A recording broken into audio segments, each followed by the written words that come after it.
Breaking news right now, polls just closing in Virginia. So just a few moments ago, they are closed. So now we are awaiting results, and this matters. All eyes on this crucial vote because it could decide who controls Congress. CNN is just getting the first results, and Virginia voters here's what they're deciding on: whether to approve a dramatically redrawn House map by Democrats on the right. So you can look at the colors and you can see the difference. So right now, Virginia Democrats hold 6 of 11 House seats. That redrawn map, if it passes tonight, would likely give Democrats control of 10 of the 11 seats. Okay, so it's a big deal, and the interest in the vote is huge. There were nearly 1.4 million early and mail-in ballots cast through yesterday. That's just shy of the early vote total in the Virginia governor's race last year, which at the time was that crucial barometer of what direction the country was going and set a record for a non-presidential election. So this is stunning. Virginia, the latest battleground for redistricting efforts across the country by both parties, which they are doing this to try to seek an edge in the midterms. All of this started when Republicans redrew Texas's map to pick up the 5 House seats there, remember? And then it was mutually assured destruction with Gavin Newsom and all of that. Well, this is where it's led us to. Let's get straight to John King. He's on the road with the mini magic wall. John, there you are. Results are just coming in. And what can you show us? Aaron, take a peek. Mini magic wall here. We can project it in a much larger way to our viewers. It's very early in this, but it shows early on, at least early results are, that this is going to be close. And we saw that in some of the polling data in the late. Now, it's only about 12% of the vote in, so this margin could widen quite a bit. No is leading at the moment. No is voters saying, no, we don't want Virginia to redraw the congressional map in the middle of the decade. Yes was leading just a moment ago, but you see how close it is. So expect this to go back and forth for a little while until we sort it out. But you see, one point I would make is you see this here, the green. This is yes. We don't have a lot of it yet, but Richmond and the suburbs, especially Northern Virginia, most of the population lives in Northern Virginia and the D.C. suburbs. We don't have a lot of votes in there. The little areas we do have, they are green, yes. That's what the proponents, mostly Democrats, of redistricting. They need Northern Virginia and Richmond and the suburbs to fill in green and for the margins to be big, because the other thing you see is you see all this orange out in rural Virginia. The exception is Roanoke, a little city there. But you see all that orange. That's Trump country. You know this from election nights. That's Republican country. And right now, Republicans are saying, no, sorry, Democrats, we don't want to give you extra seats. But it's early. Let's count the votes and see what Virginia does its part now. And as you noted, what has become an unusual mid-decade redistricting drama all across the country. Right, and the drama where you are tonight. Obviously, yes, now, just as you're talking, flipping above no. So as you point out, it's flipping back and forth as the vote tally goes up. Okay, you mentioned Richmond, you mentioned Trump country, but what counties most specifically are you looking at, John? Right, so I'm going to stretch this out a little bit. Even on the road, I can use my hands and stretch it out. You see the gray here, that's Fairfax County. That is the most populous county in Virginia. It's about 14% of the statewide population. We don't have anything yet. Fairfax City is the little green dot in the middle. Fairfax County is one of the fast expanding D.C. suburbs. When I moved to Washington, it was swing back and forth. Now it is overwhelmingly blue. That's where most of the people are. So if that should be green, and it should be green by a huge margin, that tells you Democrats are turning out and they're voting like they do in governor's races or in presidential elections. So we're looking for that to happen. Let me bring it back down and stretch it, come back a little bit more and bring the state back to normal. Do this to do it and come out. And then again, as I noted, you're looking for down here. I'm just going to stretch it out with my finger. Richmond, oops, see, your fingers get a little clumsy on the road sometimes. Richmond and the suburbs around it are important. And then one last piece down in the corner here. You see this no down here around Norfolk, Aaron? That's one of the districts that affected. It's usually blue, but it is competitive, has the military down. There's a Republican congresswoman down that way. That one's saying no right now. So one of the things that interests me, just as a political junkie, is what about the people who actually live in the current districts that would be wiped away? What do they think? So we'll see at the end of the night how that goes. Yeah. Right. And then there's, people may think one thing and they may, but they may want to respect the sense that the process usually is a once in 10-year process, not a once in 5. It adds a level of complexity. All right. So, John, what does all this mean for the big picture? Just looking here, literally as it's switching right now, yes, up again, it flipped and it up by 18,000 votes, but bit by bit dripping in here. What does it all mean to the big picture when you talk about what that 4 net seats add potentially would mean if this goes through as Democrats wish in the midterms? So I switched the map, and you can see this now. State of play as we speak today, 215 for the Democrats, 220 for the Republicans. You need 218. So today, the Democrats need only 3 seats. In a midterm election year with a Republican president, 3 seats should actually be well within the Democrats' reach, right? Especially given the president's poll numbers right now, even worse in the middle of the Iran war. So that's what the Democrats need now. But as you noted at the beginning, the president said, hey, Texas, help me out here. We got to change the map. And Texas did. The president said, hey, another red state, Missouri, help me out. And Missouri did. He asked where I am tonight, Ohio, another red state, help me out, and Ohio did. That's when Gavin Newsom, as all that was playing out, said, oh, no, you don't, Mr. President. We wouldn't normally do this, but now California is going to counter you. So you see first, before I bring in the Democrats, you see Republicans, maybe 5. 1 or 2 of those seats in Texas actually might surprise the Republicans, might be competitive. But you see 5 plus 1 plus 2. So, wow, Republicans picked up maybe 8 seats right there. Then Gavin Newsom comes in and says, oh, no, you don't. He does 5, and you see the math changing again. There was a court ruling in Utah that likely gives the Democrats a seat. So you see that happening there. North Carolina, where it was a couple weeks ago, they also said, no, we're going to add a Republican seat. And so now you see, the Democrats need a little more. They needed 3 when I started. They would need 6 now, and that's where Virginia comes in. If Virginia can give them 4, the Democrats actually could wake up tomorrow even closer, right? If all this plays out exactly like the people think. So it's been this chess game back and forth. And one last note, Florida may do it in the spring. Florida may come in the spring. But if Florida does not come in right now, tens of millions of dollars have been spent on this across the country. If Virginia votes yes tonight, it's essentially the status quo.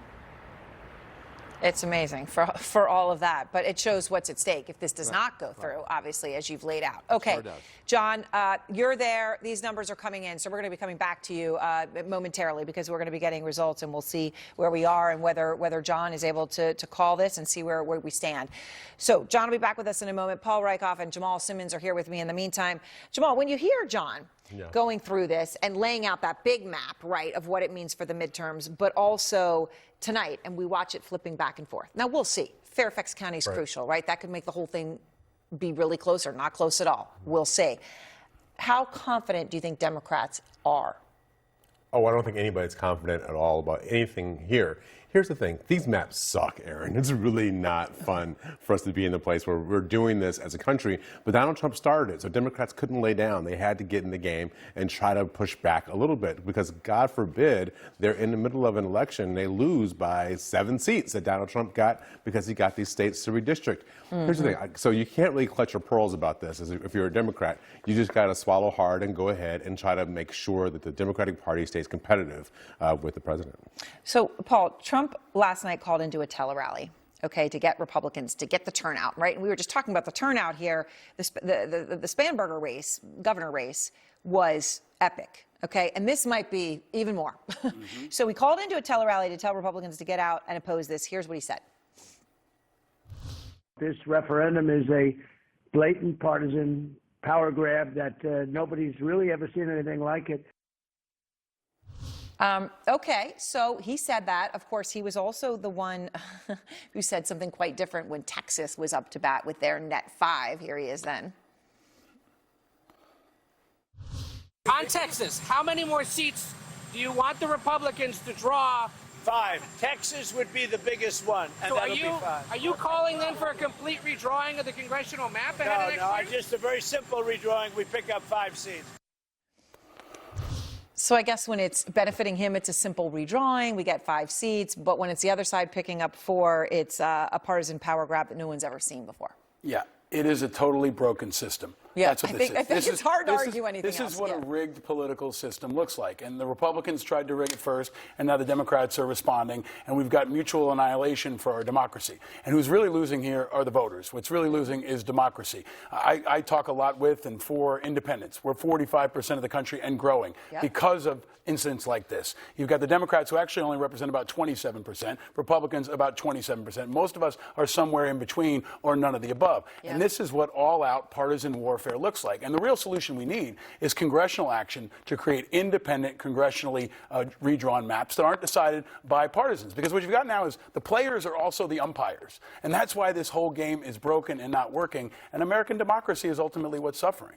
I mean, Jamal, it's amazing just that there's people like to find a good guy.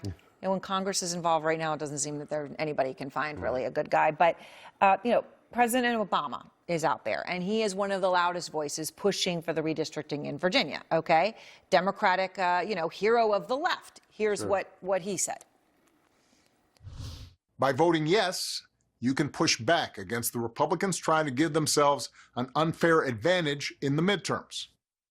By voting yes, you can take a temporary step to level the playing field.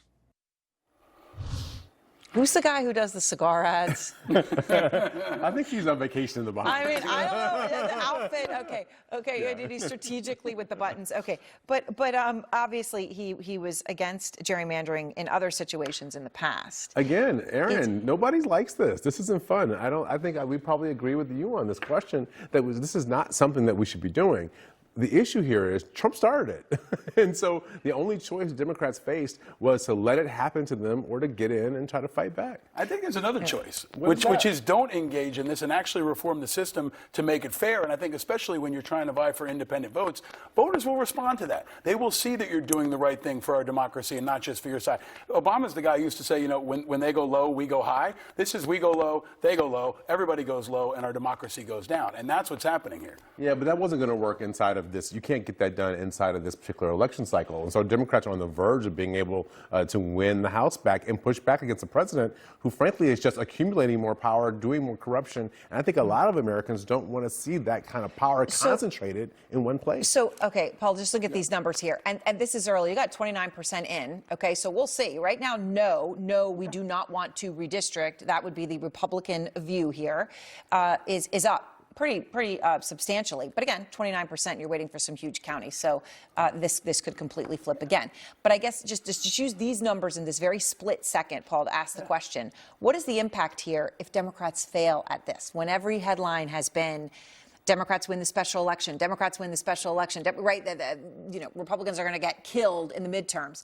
Does a Republican victory, if one happens here, what does that mean? It would be a loss for Democrats and a win for Republicans, but I think they're also on the losing side here. I mean, when you push for changing, ahead of schedule, off schedule, against the Constitution, and in a partisan way, I think no matter who you are, the yes is going to lose here more often than not, especially in a more independent-minded state like Virginia. You got folks who are around the Capitol. They're pretty well educated, right? Mm-hmm. Yeah, I mean, try this in New Hampshire, try this in Alaska, and I think you're going to see even higher numbers because people understand that there should be a process, and most importantly, that it should be independent. They see through this. They see this as Democrats and Republicans doing exactly what they do. And this is why 10,000 people are leaving the Democratic and Republican Party every single week. And almost 60% of young people are unaffiliated and independent. They don't want any of it. They want total structural reform. That's harder. That takes longer. But that's what's best. Yeah, they might be independents, but they still tend to vote one direction or another. They tend to vote Republican. Yeah. Because usually they don't have an independent on the ballot. They don't have an independent on the ballot. Restricted from ballot access. But so they've got to make a choice. And so a lot of people also recognize in this moment they are seeing the MAGA Republicans concentrate power, and people don't like it. And so even people who wouldn't normally be aligned are building an alliance with each other to try to push back against Trump. All right, well, we're watching this. Again, results coming in. We'll go to John King when he can give some more context on what 31% of the vote means when no, we will not redraw the map in favor of Democrats is this far ahead, because obviously the majority of votes have not yet been counted. Thanks very much to both of you. And we've got more on the breaking news out of Virginia. Jeff Zeleny is on the ground with new information, standing by for a call on this crucial vote. And China's censors not stopping the videos mocking Trump amid the Iran war. Why Beijing thinks it's winning this war. A special report. All right, guests are clear. Let's take them out. Watch your step. Stand by, brake master. Effect. Ready, brake, please. Breaking news, results pouring in real time from Virginia. The pivotal vote could give Democrats an edge in the midterms, right? This is about a redistricting effort. It is a dramatic one, and it's still early. But look at these numbers here. You can see about 36% of the vote is coming in. So it's coming in pretty fast here. We're not able to call it yet. Right now, though, no is ahead significantly, but it all depends where the votes are out, right? 54.5% to 45.5% right now against this redistricting. That's the Republican no versus the Democratic yes, but we will see. Crucial counties still outstanding, so this could completely flip upside down. But right now, with about 36% of the vote, no redistricting is up. So we're watching this to see when we can make a call here. Let's go straight to Jeff Zeleny. He's out front in Alexandria, in, of course, the most populous part of Virginia, waiting results, which is why it is so crucial. And this still, Jeff, what is the feeling on the ground watching these results come in? Well, Aaron, the feeling on the ground is the opposition to this, which largely is led by Republican leaders here in Virginia, is that they are counting on and, in fact, hoping for a surge in Election Day turnout. It is unclear in some of these stronger Republican counties if they have gotten that or not, but that is their hope going into Election Day and as the day has unfolded. Now, keep in mind, more than 1.4 million voters have voted before today. The early voting period has been on since March 6th. It was slow to get started, but the vote yes side, largely led by Democrats, has been sort of slow moving here. But the question is, all eyes are on Chesterfield County, just to south of Richmond. That is a place where Glenn Youngkin, the Republican governor, the last Republican governor here, won, and Kamala Harris did better in 2024 than Joe Biden did. So it's places like that that all eyes are watching. But as we talk to voters here, their arguments really made clear why they're voting for it and also against it. President Trump started this with Texas. Oh, yeah. That was just totally outrageous. I couldn't believe it. And, the Dems in Texas really protested. They did everything they could to stop it. They couldn't stop it. I'm anti-gerrymandering, and this feels like a place to vote based on principle. I understand that there's an argument to be made about who did what first and who did what worse. But ultimately, I think I am contributing to the problem if I vote yes. So I voted no. So you can really boil this all down to how many Alicia Cramps are there in Virginia. People who, she was an Obama voter, she told me, but she said she's voting no on this because she does not believe that more gerrymandering is the right thing to do. So there are voters who are looking at this not through partisan lenses. Of course, most of them that we spoke with here today and throughout this campaign have been there. And that's why this is so interesting. But again, Republicans were, and the vote no side was looking for a strong Election Day turnout. They are uncertain in some of these counties if they got it. But there is no doubt so much is riding on this. In fact, control of the House could be, because if vote yes wins, that's 4 more seats likely for Democrats. Yeah, absolutely fascinating to see. And just interesting, as you said, most voting on party lines. But that woman there saying she's a Democrat, but she was voting no because she didn't want to be part of the problem. I mean, that could be the crucial vote, right, when you think about this. And we'll see how these results go. Right now, no against redistricting, as that Democratic voter voted for the Republican side at 54.8% of the votes in versus 45.2% for yes. But still, some of the most populous areas outstanding, only 39% in, and this can flip. So let's go now to Democratic Congressman James Walkinshaw. He is from Virginia. Congressman, what do you see when you look at no leading right now by about 104, well, to be exact, 104,316 votes ahead of yes? We've got just about 39% of the votes in.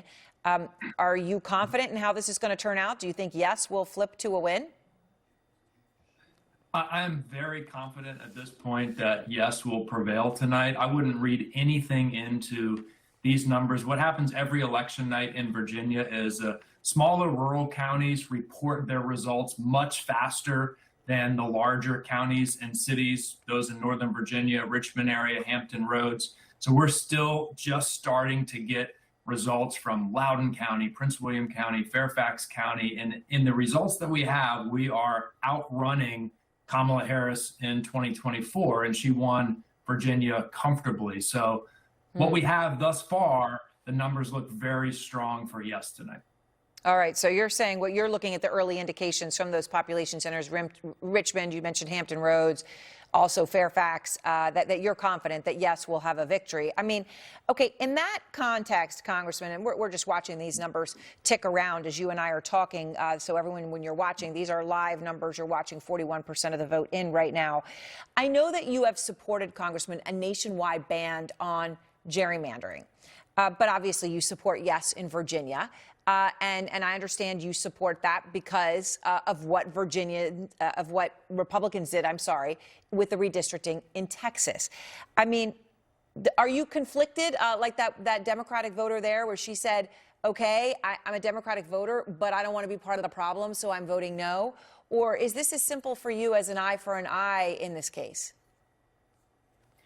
I have been conflicted. And look, I want to get to a place in this country where both parties can agree to ban partisan gerrymandering.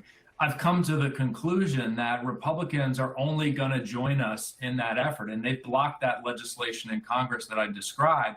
They're only going to come along with us in that effort when they learn that they're not going to win these gerrymandering battles, that we're going to fight them tooth and nail, fight to a draw, or perhaps beat them nationally in terms of redistricting, as we're on the verge of doing tonight. Only when Republicans realize that will they agree to join us in banning partisan gerrymandering nationally. While we're watching these results come in, and no is still leading 54.7% by about 118,000 votes. But I know, as you've pointed out, the population centers haven't come in yet, so this could very well flip. 41% of the vote in. You're on the Oversight Committee, Congressman, and the Republican chairman of your committee, James Comer, just announced an investigation into the deaths and mysterious disappearances of at least 10 people. And, you know, it's funny. I know a lot of us have been watching this story for many months, and it was unclear whether there was a there there. But now it's on the national stage. The White House is investigating. Now the Oversight Committee say they're investigating. All of these individuals were connected to sensitive nuclear or aerospace research in the United States. So you've got several affiliated with the Jet Propulsion Lab and others who were very central to national security issues with nuclear weapons. James Comer, as I said, your chief, your chair on your committee, says that this is worth investigating. Here's what he said. It does appear that there's a high possibility that something sinister is taking place here. It's very unlikely that this is a coincidence. Do you agree with him? I agree that it's worthy of investigation. I don't know that I agree that there's a high possibility of something sinister. The United States has thousands of nuclear scientists and nuclear experts, a robust infrastructure. It's not the kind of nuclear program that potentially a foreign adversary could significantly impact by targeting 10 individuals. So I'm struggling to understand what the motive would be for something sinister and coordinated, but I do agree it's worthy of investigation. I know the Department of Energy and the FBI are investigating as well, and I think it's worthy of the Oversight Committee looking into it. All right, Congressman Walkinshaw, I appreciate your time very much as you and I are talking about this crucial vote in your state. And we are watching the Virginia vote. We're watching this tick in. We'll give you those updates. 43% of the vote in. No winning by 10%. Major population centers, though, yet to report. So we'll see if yes flips to the top. Chinese citizens also now are declaring they are the winners in the war with Iran, posting videos like the one you see here saying they don't want Trump coming to China for that summit next month. And more breaking news, a near collision between two planes landing at JFK. One pilot ordered to correct immediately. It triggered alarms on both planes. We've got the latest details on this harrowing story next.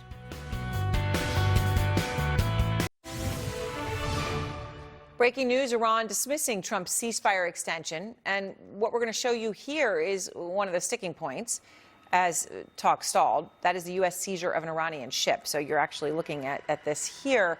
Marines descending from a helicopter by rope. They boarded the vessel. Trump offered a few specifics, although, of course, they put out this video.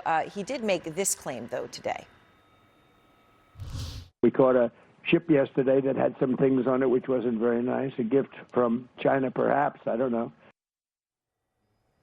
Now, it's unclear whether Trump's referring specifically to the ship that we just showed you that the U.S. seized, but as the standoff deepens, a question tonight, is China benefiting, or how much is China benefiting from Trump's war with Iran? Will Ripley is out front tonight from Taipei.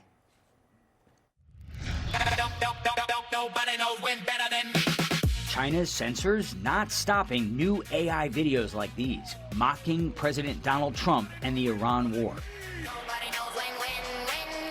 On Chinese social media, the message is clear. So far, he says, the biggest winner is neither the U.S. nor Iran. It's China. Good to see you again. President Trump is set to meet Chinese leader Xi Jinping in Beijing next month. Online reaction, blunt. Trump is not welcome to visit, and even if he comes, it's meaningless. No need to come. Without credibility, what are you coming for? That word keeps coming up, credibility, especially when it comes to ceasefire messaging. The entire White House's credit score combined wouldn't be enough to even unlock a single shared bike. Every day, Trump wakes up and reformats himself into a new Trump. Whatever version he is that day is the one that counts.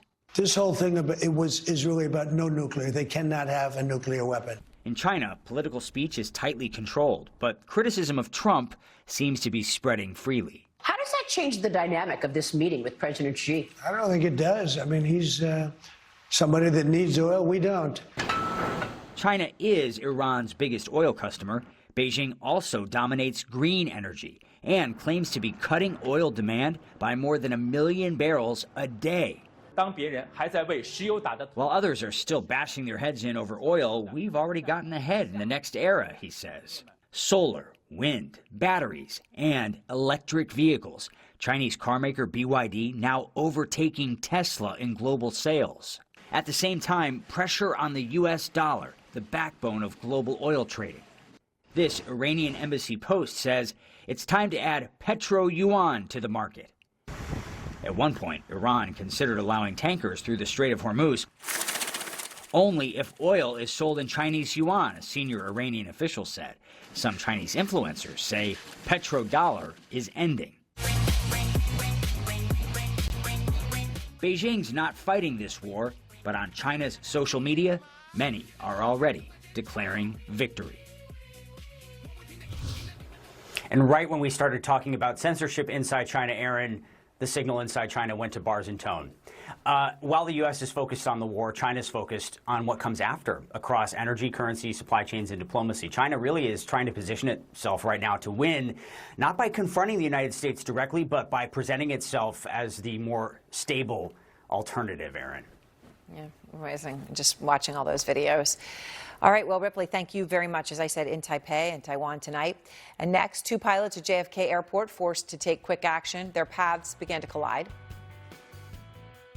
Correct immediately. Your traffic immediate vicinity of your 3 o'clock high, 2,000 feet. And we've got new results coming in this crucial election in Virginia.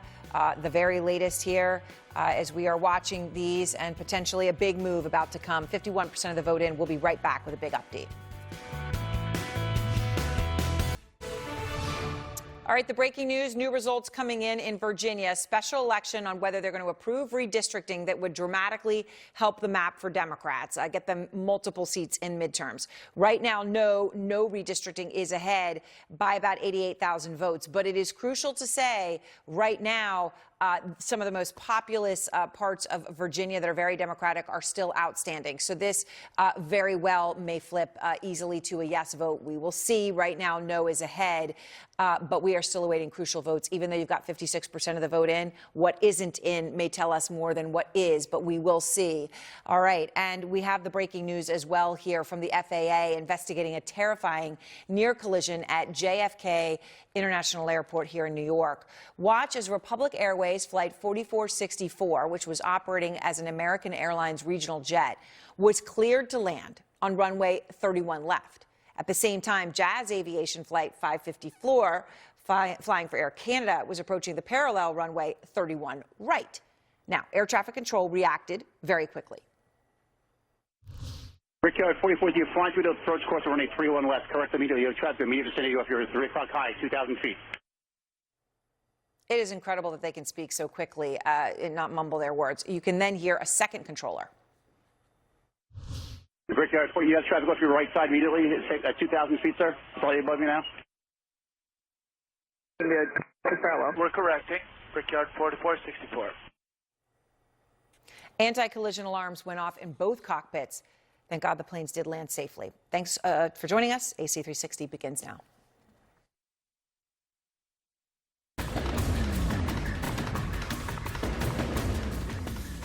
Good evening from the newsroom. Breaking news in our CNN Global War coverage tonight. President Trump extending the Iran ceasefire with the deadline looming. Iran calls that a ploy to buy time for a surprise strike. Now, it all happened with the president starting the day threatening more bombing, but as he has done more than a half dozen times already, he's not followed through on that and has now extended the ceasefire apparently indefinitely.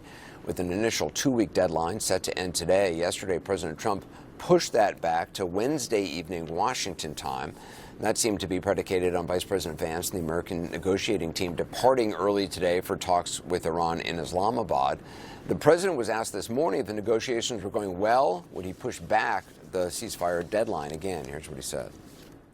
I don't want to do that. we don't have that much time because by the time both parties get there, as you know, they just got the okay to go forward, which I knew they were going to do anyway. I mean, I don't think they had a choice. They have to negotiate. You're saying that you need at least the prospects for a signed deal today and tomorrow, or else you would resume bombing Iran.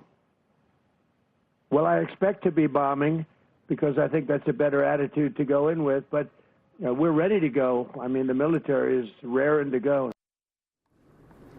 But the vice president, along with Middle East envoy Steve Witkoff and Jared Kushner, never left. Uncertainty over the peace deal talks grew throughout the day with no public commitment from Iran that they were even going to attend.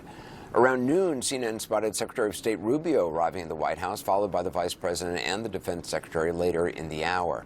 Witkoff and Kushner, who were believed to be flying in from Miami, arrived at the White House around 2:30. Then, at about 90 minutes later, the president took to social media, saying, quote, based on the fact that the government of Iran is seriously fractured, not unexpectedly so, and upon the request of Field Marshal Asim Munir and Prime Minister Shehbaz Sharif of Pakistan, we've been asked to hold our attack on the country of Iran until such time as their leaders and representatives can come up with a unified proposal. I have therefore directed our military to continue the blockade and in all other respects remain ready and able, and will therefore extend the ceasefire until such time as their proposal is submitted and discussions are concluded one way or the other.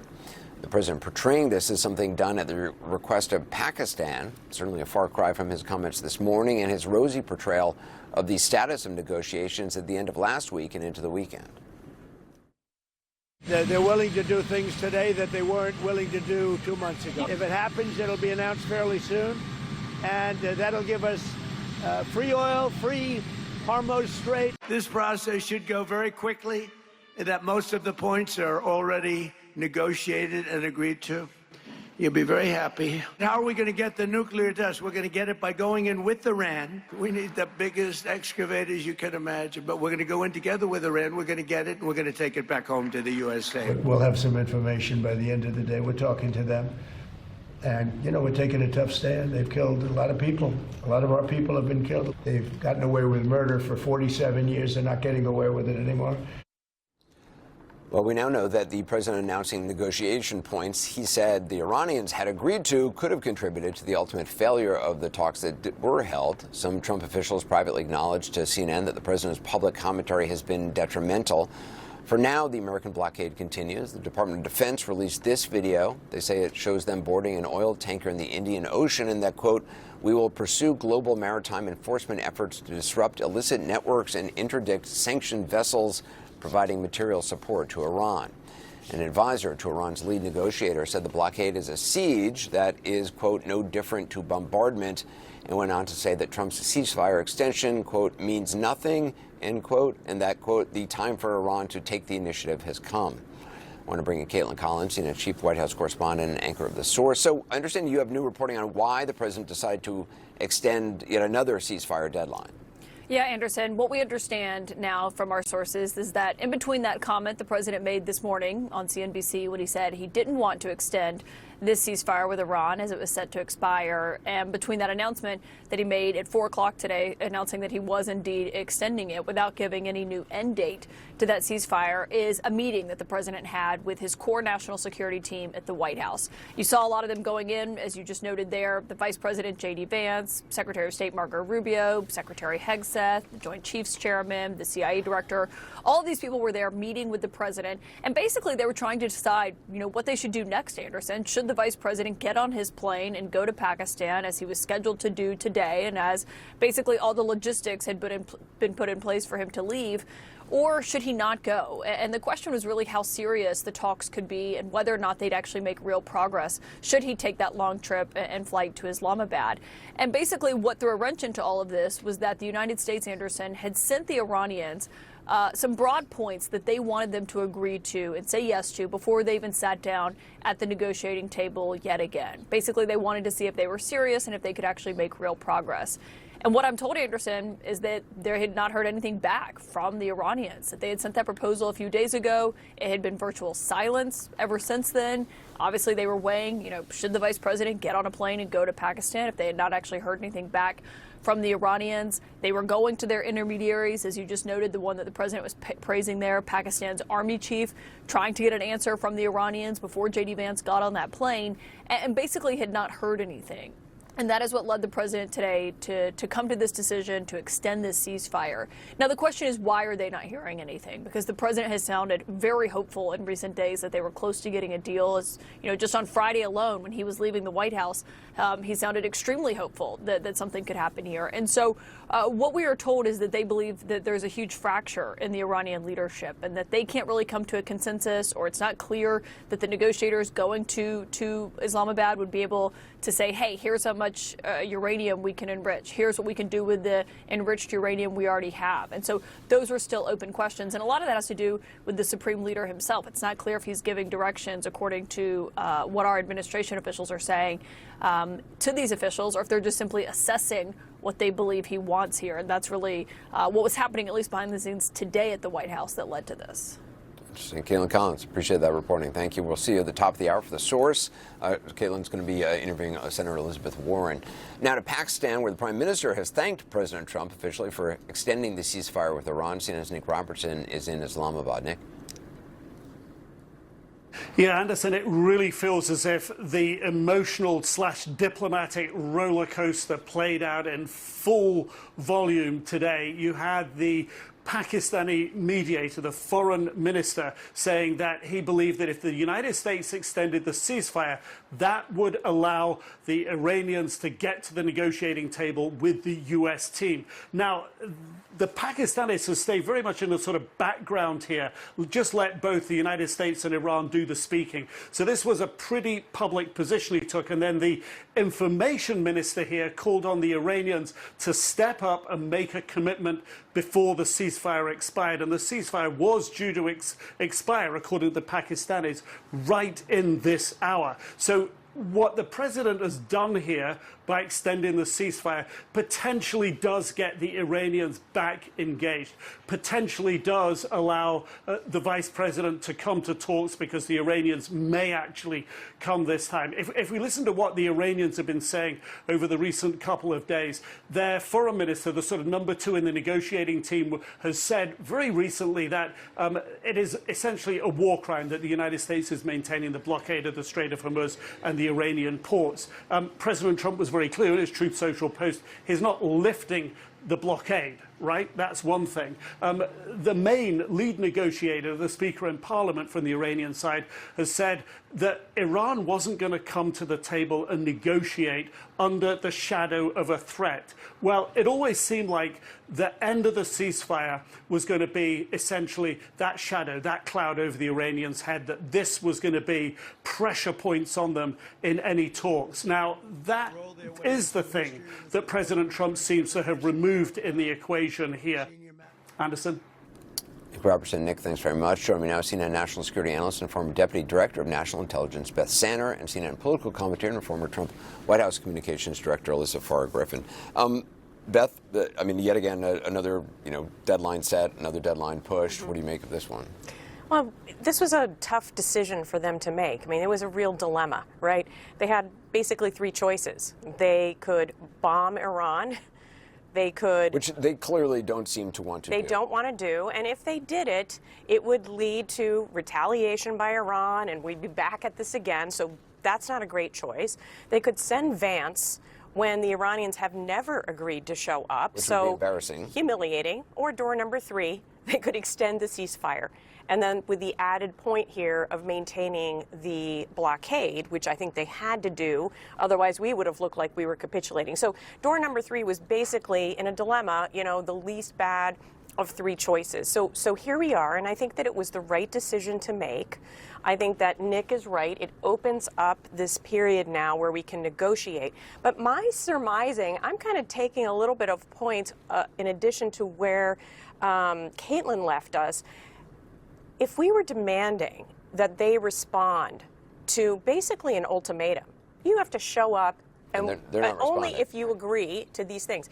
And maybe they weren't ready to say no because they didn't want to say yes, because maybe those were 2 maximalist demands. And so I think that could be as much of it. Well, it's also interesting that some administration official is and so let me bring you in on this, is leaking out that, well, we believe there's fractures in the regime, and the president is saying that in his social media post, it's fractured. I don't know if that's it. That may be true. It may also be that time is on the Iranian side, and they know the U.S. seems more desperate than they are for some sort of a deal. Right. The president very clearly wants an off-ramp here. I don't think he ever anticipated this was going to go into the 8 weeks that we're going into. To put it in the simplest terms, which is kind of incredible. It is. That they would not have had. I mean, the U.S. military has, is extraordinary and has endless scenarios and plans in place, but that they would not have anticipated some of these things. I was at the Pentagon for the Soleimani strike. We anticipated a number of outcomes after that. I have to believe the president. The New York Times has reported, CNN has reported that he was briefed on many of these eventualities, including closing the strait. But I think that there was truly this belief by some advisors around the president that you take out the Ayatollah, that you hit some of their sites, and that it wraps up pretty quickly. He underestimated the Iranian resolve, and now he's in this position where this war is more and more unpopular, especially with his own base. And you have Iranians who are literally and theoretically not willing to come to the table right now. What he needs to be doing is selling a message back home right now. He needs to convince the American public that if this ends up dragging on longer as it looks it's going to, why we even have a vested interest. The message around they cannot have a nuclear weapon, that generally resonates with the public, but right now you're hearing these very disjointed messages. It's about depleting their basic military capabilities. It's about regime change. It's about uplifting the people of Iran. They have to figure out what they're telling us we're doing, and then they need to pull, a rabbit out of their hat and actually get the Iranians to the table. Well, they're also in a bind because they did make that argument when the last major strike against Iranian nuclear facilities, which clearly significant damage. Significantly damaged. I mean, they said it obliterated it. Yeah. So why do we have to do so this? Why do we? If it was Yes. And I think that's the conundrum they're in too. Like, I believe that yes, the 440 kilograms needs to be dealt with, but there's a whole lot more of the nuclear program that needs to be dealt with than just that. If we were just doing that, we could just take JCPOA out of the waistband and wastebasket and give it back to them, because basically, if we don't do a whole lot more weaponization, what about the other 200 kilograms of 20% uranium? What about all the centrifuges we don't know about? Like blah, blah, blah, blah, blah. And then we're not dealing with any of the other threats that they have. So, they do need to figure this out, but it is not an easy sell. And by the way, what will be incredible is if at the end of the day we end up with something very similar to the JCPOA, something that Donald Trump ran against, that Republicans, myself, argued against for years. He was railing against money for them. Well, that was we the thing. Money for them. I mean, he was railing against money given to the Iranian regime. Right. They're in a situation where there may be a lot more money even given to And if they open the strait, there's going to be money. Right. There has to be money. And if I they're can't not going to do it say, I think we've seen, like, on the home front, how markets have responded to Trump. We talk about taco, Trump always chickens out, and have kind of hedged for his different actions and are prepared to respond. I'm starting to wonder that what was once considered his strength, this madman theory of Trump, that he's going to say wild things and world leaders will be on their heels because who knows what he might do. I think people are starting to call his bluff. Well, does the Iranian regime understand the White House far better than the White House understands the Iranian regime? It certainly looks like Yes, and we have literally, and I think this point that Alyssa makes is so important. It's like this being unpredictable as a strength is actually a weakness, and we're raising our level of difficulty in this negotiation because even though you don't trust the Iranian regime, they have to trust that we're good for our word. And the last two times we were in negotiations with them, we literally bombed them in the middle of the negotiations. So they don't trust us at all, and now we have, maybe the speaker putting out this It just seems like a dangerous phrase. situation, and I'm not a business person, but in any negotiation, when you know your opponent wants to make a deal more than you need to make a deal. Correct. And Trump's been critical of previous presidents for laying down red lines and then not holding to them. And I think we're at a point where he's gone extremely far in some of his threats and suggestions. And I think the Iranians are waiting it out and seeing that he's not acting. This looks like us tacoing to them. Beth Sander, thanks very much. Let's Barbara Griffin as well. Up next, what to make of this moment, the president's ceasefire extension, and Iran's response that they should act militarily. I'll talk it over with Democratic Congressman who's a member of the Armed Services Committee and a combat vet. And later, the biblical moment for the president in the Oval Office after he came under fire, including from conservative Christians for posting this AI image looking like Jesus.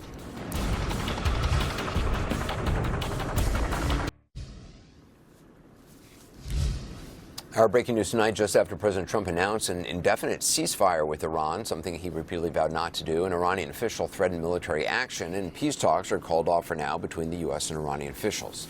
Joining me is Massachusetts Democratic Congressman Seth Moulton. He's a Marine Corps veteran, served 4 tours during the Iraq War. He also sits on the House Armed Services Committee. So, Congressman, where do you think we are right now? This ceasefire extension, I mean, is it part of a cohesive diplomatic strategy, or is it just buying time during all this confusion? It's just buying time during this confusion because Trump has absolutely no idea what to do next. And once again, there is no plan. There never has been a plan. And Trump himself doesn't know how to get out of this mess. So he started this war that he's losing. He's now losing the peace as well, Anderson, and he truly doesn't know what to do next. It's interesting you say he's losing. I mean, I think back to Vietnam, where the metric that the U.S. was using was body count and number of munitions dropped, and that was the story being told by administrations, for years. And on the ground, it was a different war. It's the same story here. It's not body count right now, it's targets destroyed. And we hear about this every day. And CENTCOM and the administration say as everything's going according to plan. Well, if it's going according to plan, where was Iran closing the strait part of the plan? Where was billions of dollars of damage to Gulf allies part of the plan? Where was billions of dollars of American equipment lost and destroyed part of the plan? Where was an endless war part of the plan? They keep citing targets destroyed to try to say that we're making progress, but that doesn't have anything to do with strategic goals. We have not eliminated their nuclear weapons program. They're going to rebuild their ballistic missile programs. We did sort of achieve regime change, but we installed a more hardline regime that seems more committed to a nuclear weapon. And now we seem to be in an endless war that the president can't figure out how to get out of. It's interesting to try to figure out who is, who's kind of driving this. Is it Iran or is it the U.S.? Because, this administration had set up these negotiations, and, Vice President Vance was ready to get on a plane today. And then there was just no sign, no feedback from Iran, apparently. And then, now publicly the president is saying, well, Pakistan has asked us to delay. Perhaps they did. Maybe it was at the White House urging. I'm not sure. But it certainly, to you, does it seem like the administration has control over events, or is Iran? Iran has control of events. Iran is driving the bus. Every single day, the president says something about negotiations about to start, and then Iran calls his bluff. It seems that the Iranians understand Trump's mind far better than Trump understands the Iranians. And fundamentally, they have the willingness to endure the pain and stick this out. They are in a better position today than they were before this war started. Remember what was happening right before Trump started his war of choice. We were negotiating with the Iranians to curtail their nuclear weapons program. We were asking them to cut back on their nuclear weapons development. Now, we're asking them to do that and reopen the Strait of Hormuz. So we are in a far worse position. And who's paying the price? The American people. 13 American soldiers are dead. Anderson, the American people are paying up at the pump. American troops are paying in. And the only ones cashing out are Trump and his family. We had Ambassador Ryan Crocker on, very experienced in the region. Yesterday, he was basically arguing the best the U.S. can hope for right now is getting back to the status quo in the Strait of Hormuz in the short term from any negotiations, and then some sort of dealing with the nuclear issue down the road. Ambassador Crocker is not only a far more experienced Middle East diplomat than myself, Anderson, he's 100 times more experienced than any of the people from the Trump administration trying to negotiate this deal. So I think he's right. I think the reality is that the Trump administration is begging the Iranians to come to the table because they're begging the Iranians to reopen the strait. And getting to the point where we actually have the nuclear program on the table, that would be a really good day for the United States. And let's not forget that under President Obama, the Iran nuclear deal, the first line of it was preventing Iran from ever having a nuclear weapon. And that wasn't based on trust. That wasn't President Trump saying, oh, I can try to trust these new guys. That was based on inspections, intrusive inspections, constant electronic monitoring. The first Trump administration certified the deal was in place. So that's what Trump ripped up, a deal to prevent Iran from having a nuclear weapon. He's now begging to just get back to some semblance of that today. Yeah. Congressman Seth Moulton, thank you so much for your time. Up next, where does the war go from here? Perspective from former commander of U.S. Special Operations Command and retired Navy Admiral William McRaven. And later, Rachel Goldberg-Polin, whose son Hirsch was an American-Israeli hostage held for 328 days by Hamas before he was murdered in a tunnel, speaking out about grief on a new episode of my podcast being released later tonight. The grief is a badge of love because it is the love that is continuing to grow in the absence of the person that we adore. And that's a price I'm willing to pay.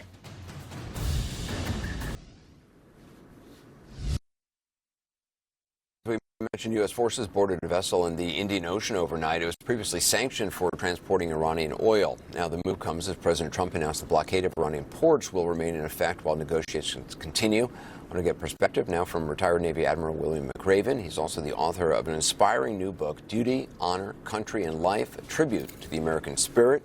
It's a collection of speeches the Admiral has given over the years, focusing on heroism, courage, and sacrifice. I want to talk about the book in a moment. Sure. Just on the military situation right now, big picture, how do you see the position of the U.S. and what are you hopeful could happen?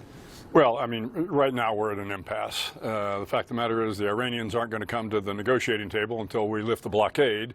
But of course, the blockade is our leverage. Right. So the president's going to be reluctant to lift the blockade. So somebody's going to have to blink.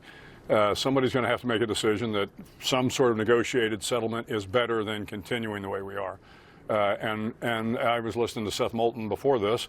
I'm not sure I disagreed with anything he said. Right now, it appears the Iranians have, more of the leverage than we do, even though the military has done a magnificent job of carrying out the president's direction. But I'm not sure what the next steps are from here. You're going to have to get the straits open.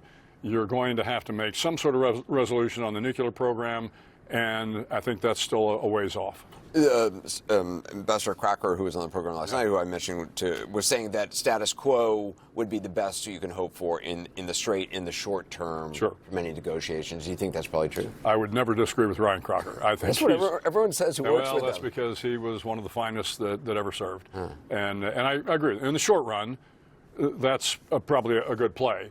But in the long run, we can't allow the Iranians to continue to have leverage on the Straits of Hormuz. So at some point in time, you're going to have to get the straits open, and I think the only way that's going to happen is if we lift the blockade. We can still pressure them with, more tactical, more strategic strikes, and hopefully get them to the table so that we can move this thing forward. I want to talk about your book, Duty, Honor, Country, and Life.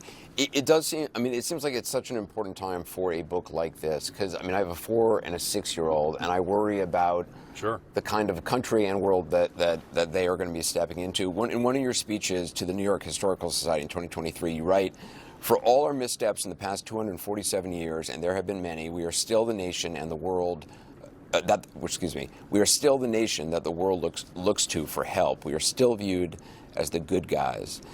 Do you think that's as true now as it was then? And how do we make that even truer? Yeah, it's, right now, certainly I think the world views us a little differently. But here's what I'd offer. I teach class at the University of Texas. I travel around the country every week. I've been to all parts of the world.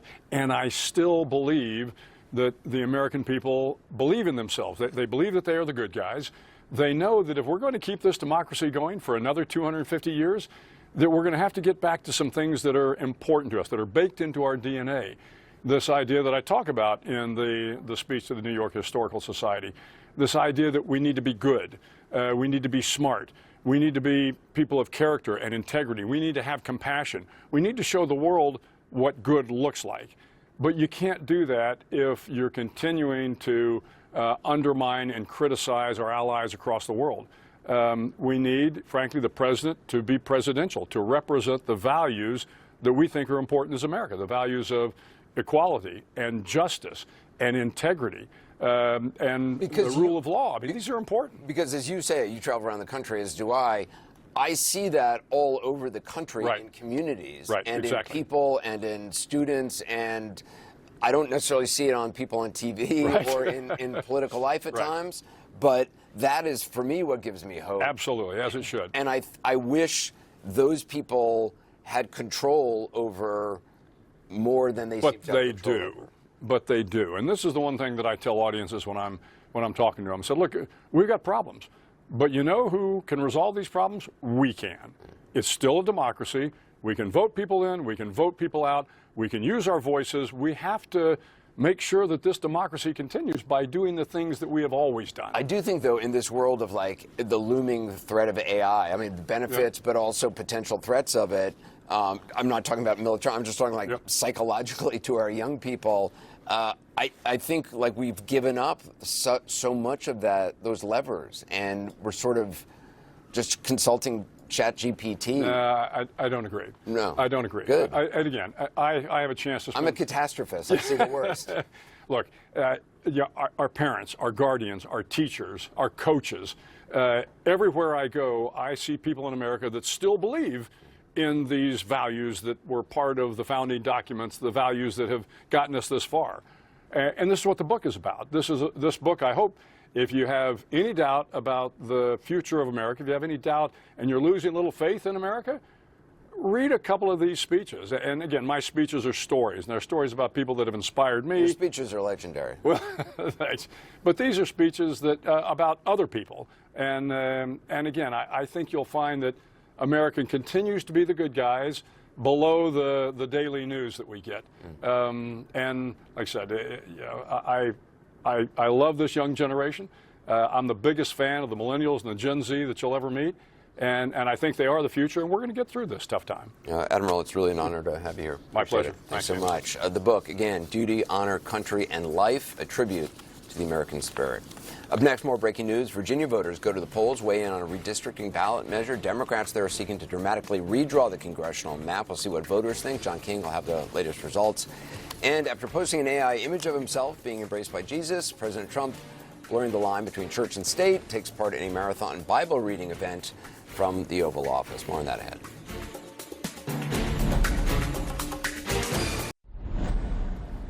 More breaking news. We are getting more results from Virginia, where voters weighed in today on a major redistricting push by Democrats that could decide which party controls Congress after the midterm elections. The Commonwealth is the latest battleground for redistricting efforts across the country by both parties. John King is here with more. So, John, what are the results so far? And just explain why this matters beyond Virginia.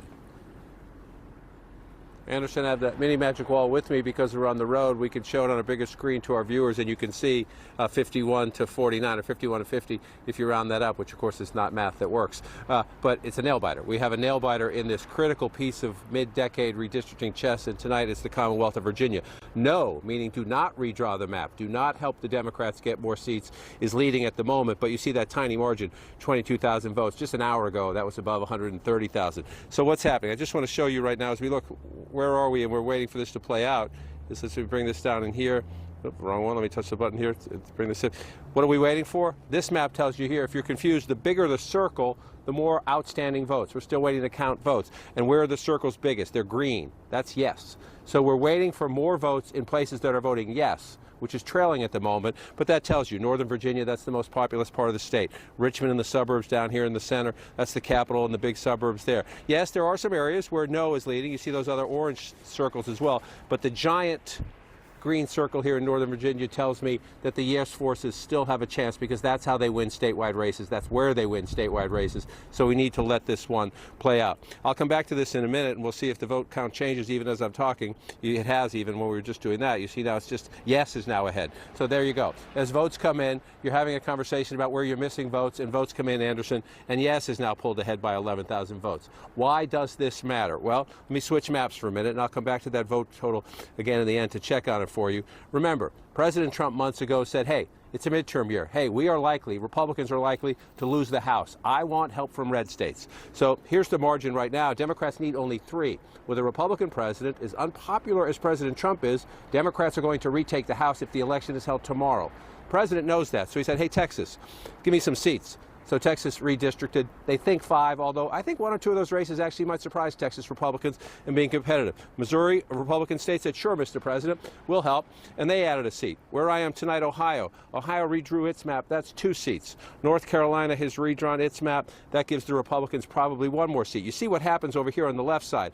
Makes it a little bit harder for the Democrats. Under this scenario, if Republicans won all those seats, Democrats would be at 206, so they would need 12, not 3. But Gavin Newsom in California said, oh, no, you don't.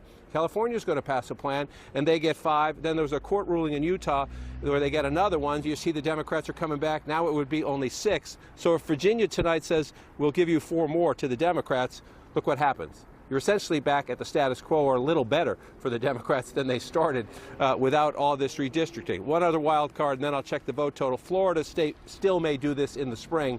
That would advantage Republicans a few seats. But in the end, Anderson, in a year where the president is so unpopular right now, they're moving the dial a little bit. Democrats could actually come out a little bit ahead in this drama that President Trump started, thinking it would help him, or maybe just a little bit behind. The key here is, do they get those 4 seats in Virginia? So let's wrap by going back to the national map and taking a peek. And yes, has now pulled ahead by a little bit more. Still very close, 50 to just under 50, if you look at those very close numbers. But the momentum in the last hour of the vote count, as more votes are counted in the population center here in Northern Virginia, Richmond and the suburbs, the momentum is now on yes, but very, very close. You count to the end, Anderson.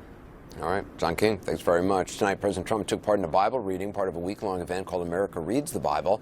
We'll play you some of it in a moment. He recorded a scripture reading last week, a day after posting, and then removing the deeply bizarre and offensive to many posts portraying himself as Jesus, bathed in celestial light, healing a sick man. He then followed that up, of course, by reposting this AI-generated image of himself being embraced by Jesus, accompanying it a message from the president, quote, "The radical left lunatics might not like this, but I think it is quite nice." Tonight, the president is among nearly 500 people taking part in this Bible reading event, including the Defense Secretary, Pete Hegseth, the Secretary of State, as well as the White House Chief of Staff, Susie Wiles. Organizers call it a spiritual celebration of America's 250th anniversary. It comes during his very public feud with Pope Leo over the war in Iran, where he said the pontiff is terrible for foreign policy and should, quote, "focus on being a great pope, not a politician." The president recorded his passage from the Bible in the Oval Office. He read part of 2 Chronicles chapter 7, including this verse that's become a rallying cry for the Christian right in the U.S. and around the world for decades. If my people, which are called by my name, shall humble themselves and pray and seek my face and turn from their wicked ways, then will I hear from heaven and will forgive their sin and will heal their land. The president is, of course, not terribly familiar, famously, with the scripture, but he has encouraged other Americans to embrace the Bible for the low price of $59.99. Proud to be partnering with my very good friend Lee Greenwood. Who doesn't love his song, God Bless the USA, in connection with promoting the God Bless the USA Bible. On the same website where you can buy that, you can spend $99.99 to own your own presidential edition Bible, complete with President Trump's seal, or the Melania Trump First Lady edition, also available for $99.99. Joining me now, journalist and co-founder of Lift Our Voices, Gretchen Carlson, and Bruce Feiler, author of best-selling books, and his latest comes out next month, A Time to Gather, How Ritual Created the World and How It Can Save Us.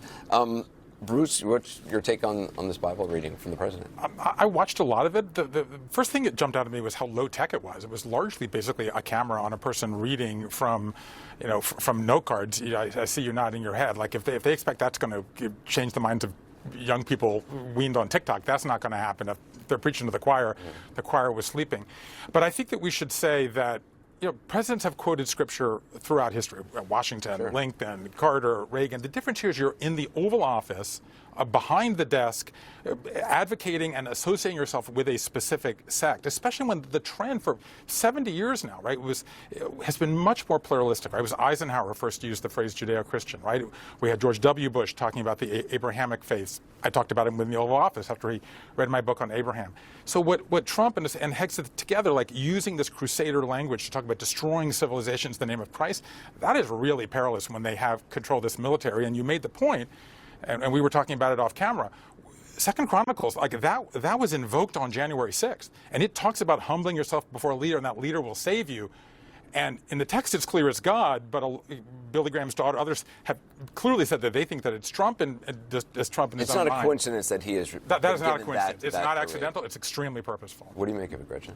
Well, the woman in charge of this wanted President Trump to read that particular scripture. They've been trying to find. So it was on purpose. My overarching problem with all of this is not that a president talks about being a Christian, because, as Bruce says, so many have in the past, and I'm a Christian myself, so I'm fine with that.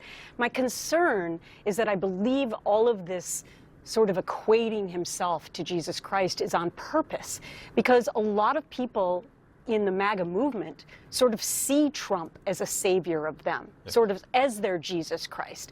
And so I think that he is capitalizing on that by posting these memes with himself as Jesus, even though he's offended some people with that. You just had a representative from Texas, a Republican, last week, when asked about it, he said, well, I think Trump is the second coming of Christ. I mean, to me, that's very scary when you're building some sort of a movement of, well, first of all, it's sacrilegious, but it's also scary to equate the President of the United States with Jesus Christ. Well, it's also interesting. I mean, he had his spiritual advisor. I'm not sure how active she is actually advising him on matters of the Holy Spirit, but comparing him to Jesus to his face, with a whole bunch of faith leaders with him, none of whom seem to raise an eyebrow about it. You and I were together when Francis was here 10 years ago. We traveled up and down the East Coast. And I often look back at that in the early fall of 2015 as kind of the last time that Trump wasn't the dominant force in every conversation. He seems to be losing his touch, and you can see it in this battle that he has with the Pope. I mean, the two of them have a lot in common, right? They're big city American scrappers who are good at social media. But the differences are very great, right? So you've got the character issues, obviously, economic message, and now the war. But to me, the biggest difference, and you alluded to this, Gretchen, is that basically the Trump is continuing to lead with hate and not with love. I said on your show the night that Leo was selected, and we talked about this, that he chose that name because Leo XIII in the 1800s, he was president also he was Pope also during a period of massive change, and he created rituals that bring people together. He's a mathematician. He will be the AI Pope. And every day he is out there saying that as AI swarms in, there already is this human reaction, which is to come together. I mean, you were kind enough to mention my new book, A Time to Gather. It'll be out in a few weeks. I can't talk about it now, but I will just say it opens with this mass baptism in the Vatican, which shows you that everyday people are coming up with new ways of connecting around the world. And the Pope is out there talking about this every day, and the president is not. And right now, the Pope is winning this battle because he has a more hopeful message. And consistently in American life, whoever has the more hopeful message wins. Well, it's also interesting because the president seems to have no problem with the defense secretary invoking, images of holy war, bringing evangelical Christianity into, his statements about the war itself, and the justification for it, which some leaders have done for years, and yet he doesn't want the Pope talking about the war. Yeah, again, I think it's part of the administration's plan to build up everyone as sort of these bigger figures and equate them to religious figures.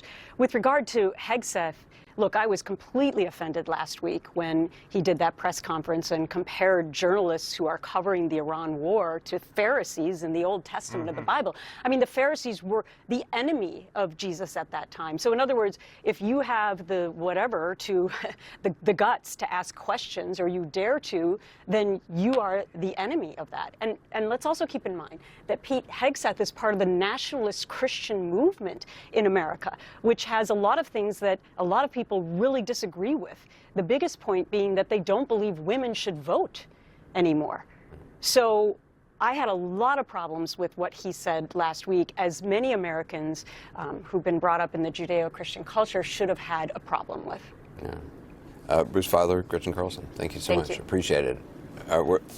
Jeff Zeleny is got some more information about what's going on in Virginia. Let's check in with him. Jeff?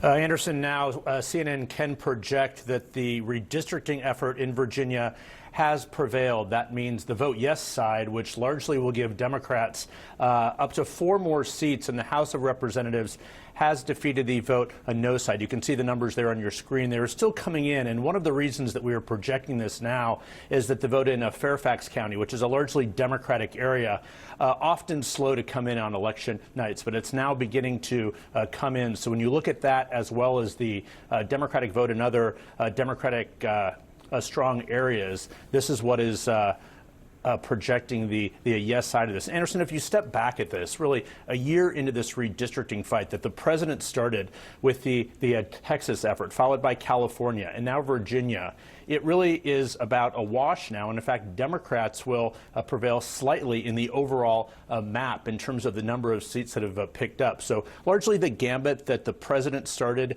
about a year ago to try and help his House majority in November has been erased entirely.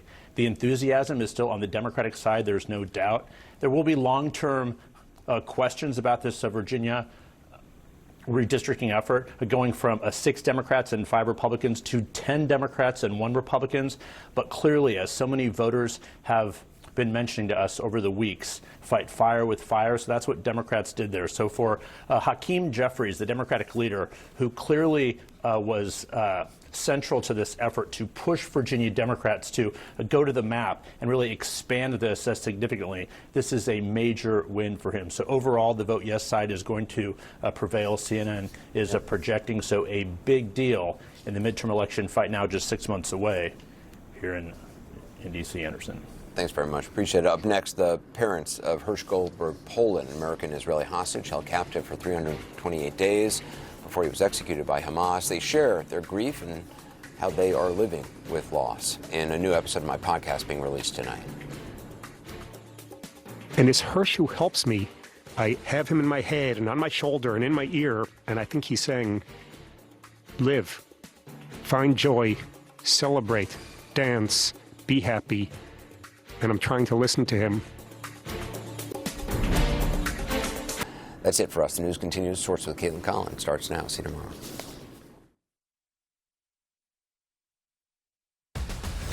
Why Vice President J.D. Vance was at the White House today instead of on a flight to Pakistan, and how the peace talks unraveled, and what this means about what comes next.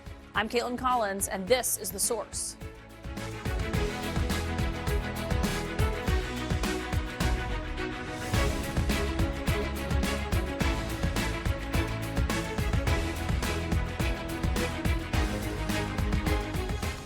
As we come on the air tonight, we have new reporting on how we went from President Trump saying this morning from the White House that he didn't want to extend his own ceasefire with Iran to doing just that this afternoon.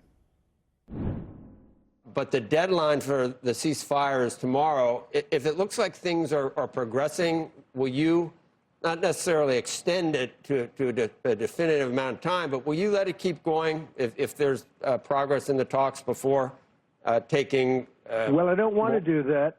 So to be clear, you're saying that you need at least the prospects for a signed deal today and tomorrow, or else you would resume bombing Iran. I expect to be bombing because I think that's a better attitude to go in with, but we're ready to go. I mean, the military is raring to go. That was the president's sentiment just after 8 a.m. this morning. But by 4 p.m. here in Washington, he had extended that ceasefire, saying, quote, "We have been asked to hold our attack on the country of Iran until such time as their leaders and representatives can come up with a unified proposal. I've therefore directed our military to continue the blockade and in all other respects remain ready and able, and will therefore extend the ceasefire until such time as their proposal is submitted and discussions are concluded one way or the other." Now, that Truth Social post there came after the president had spent the afternoon, I'm told, huddling with his national security team in the West Wing. While that was happening, Air Force Two was sitting on the tarmac at Joint Base Andrews, and the administration was deciding, should the Vice President, J.D. Vance, board his plane and head to Pakistan for the next round of negotiations with the Iranians, as was when he was there just a few weeks ago, as you can see here. But today the administration was dealing with an issue, virtual silence that they were getting from the Iranians. Now, I've learned that in recent days, the United States had sent Iran a list of broad points that they wanted them to agree to in advance of the next round of talks, of J.D. Vance getting on Air Force Two and going back to Islamabad. But days went by without the United States getting a response, raising questions and suspicions about whether or not much could be achieved in person. Officials had urged the top mediator from Pakistan to get at least some kind of response from Iran before the vice president boarded his flight. But still, hours later, an official tells me there was nothing. That radio silence is a far cry, though, from the confidence that we had heard coming from President Trump just a few days ago on Iran. This process should go very quickly, and that most of the points are already negotiated and agreed to. Now, cut to today, and the president's top aides basically believe one of the biggest reasons they did not hear back from the Iranians on what they wanted to just get these talks started is due to fractures within the current Iranian leadership. The administration's sense is that the Iranians don't have consensus on their position or know how much to empower the people who are going and negotiating in person on things like uranium enrichment and the current stockpile of enriched uranium. Now, part of that complicating factor, the United States believes, is whether or not the new supreme leader, Mujtaba Khamenei, is giving his subordinates clear directions, or if they're simply having to assess and guess what he wants without specific instruction from him while he's been in hiding. That's something that the president was alluding to in his Truth Social post about extending the ceasefire today. The U.S. believes that Khamenei's efforts to remain hidden have actually disrupted internal Iranian government discussions. Now, as we sit here tonight, the president has extended this ceasefire. There is no end date, as you noticed on that Truth Social post, no new deadline on how long this could go on. Despite our reporting tonight about the concerns about what's happening inside the Iranian government, I am told that U.S. officials do believe there is still a chance that the U.S. and Iranian negotiators could meet again soon. But if and when that happens is far from certain tonight. And my next source tonight sits on the Armed Services Committee and is also the ranking member of the Senate Banking Committee, Massachusetts Democrat, Senator Elizabeth Warren. And thank you, Senator, for being here. Obviously, there was a big hearing in front of your committee today. We'll talk about that in a moment. On President Trump extending the ceasefire with Iran, there's no timeline on it now. Is that something you support or don't support? Look, so we now have no timeline on the ceasefire, no timeline on the blockade, and let's face it, no timeline on the war. Donald Trump has painted himself into a corner, and he can't find an exit. We're in a place where, before all this started, the Straits of Hormuz were open, everything was moving, right? And now it's all shut down, and Donald Trump is trying to get us to a place we were before he actually started a war. What a mess. Had he not extended the ceasefire, I mean, he said this morning he was prepared to resume bombing. I assume you think this is a better alternative? Well, the best alternative is to get out of there. And I mean, this is the problem. If we had a United States Senate and a United States House of Representatives that were exercising their constitutional responsibilities, remember, it is only Congress that can declare war. We'd have reeled him back in weeks ago. But so far, the United States Senate has voted with the Republicans all saying, no, no, no, he can keep right on going. They voted that once, twice, 3 times, 4 times, and it'll be up for another vote tomorrow. So I want to see the Senate step up, do its job, and that's say no to Donald Trump. If it was a Democratic president who was doing the exact same thing in Iran, would you have voted to reel that president back in? Oh, you bet. And frankly, I think most Democrats would too. And I say that because of the reason that the Constitution says this is about Congress. We are the people who answer very directly to our constituents back home, over in the House every 2 years, a third of us every 2 years in the Senate. This is an unpopular war. And part of the reason that we had a revolution and part of the reason we wrote the Constitution the way we did is to say no king, no president, all on his own, gets to wave his wand and declare war, because it is the people who pay with the lives of their sons and daughters, and it is the people who are paying with their treasure. And that's what's happened here. 13 Americans dead, $1 billion a day that's being spent halfway around the world to blow things up and blockade trade. That's money we could be spending at home, money for people who can't afford their health care, money for people who are now paying more for gasoline and fuel oil. Do you think the blockade of Iranian ports is effective? Well, effective at what? It's an act of war, and it keeps us in a war footing. That's where we are right now. And the whole idea, it's hard to measure effective when we don't have a president who can describe what is the end goal here. What is it that we say this is why we went to war and what we're looking for? And if you don't have that, you don't have an exit ramp to get out of. I assume you probably don't agree with John Bolton very much. He told me last night, though, that he thinks the president is just looking for a way out of this right now. Is that what, do you agree with that? Look, I have given up on trying to understand what's going on inside Donald Trump's head. But I will say that it has just been chaotic.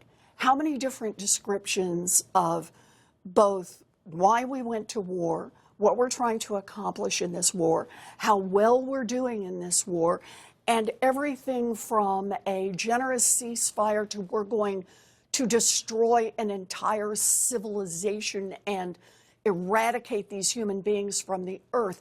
Donald Trump has been in all of those spaces. And, you know, if you're really trying to say, I'm looking at that much chaos and I see pattern in it, all I can say is I'm not sure if the pattern is there or just somewhere in your own head.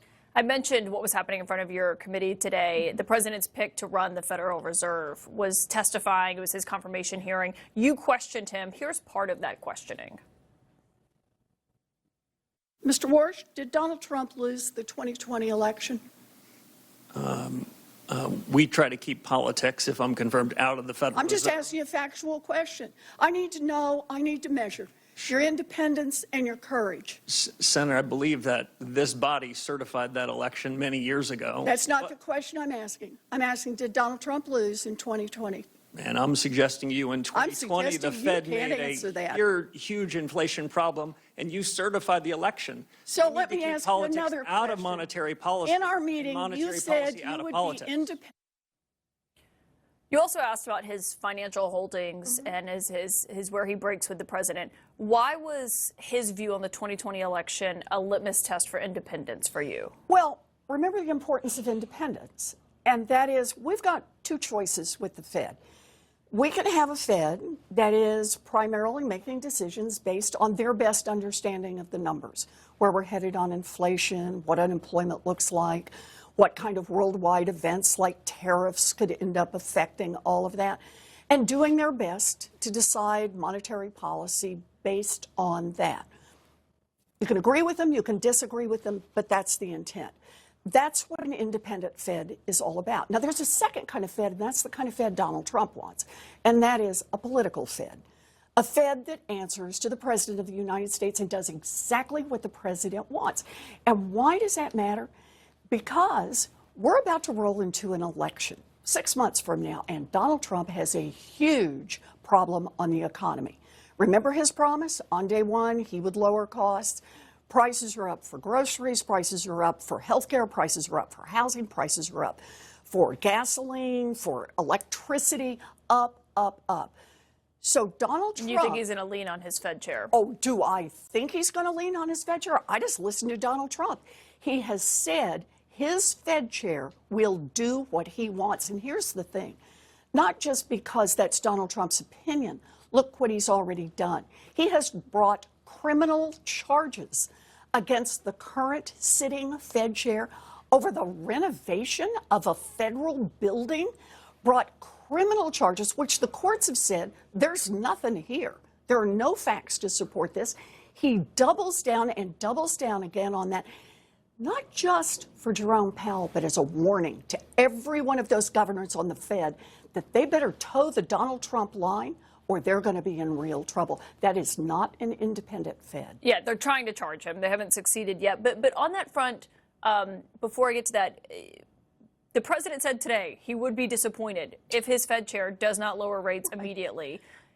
Kevin Warsh told your colleague, a Democrat, Senator Gallego, who actually praised him as qualified for the job, that the president never once asked him to commit to lowering interest rates. Yeah. Do you believe that? Well, Donald Trump seems to have said something very different.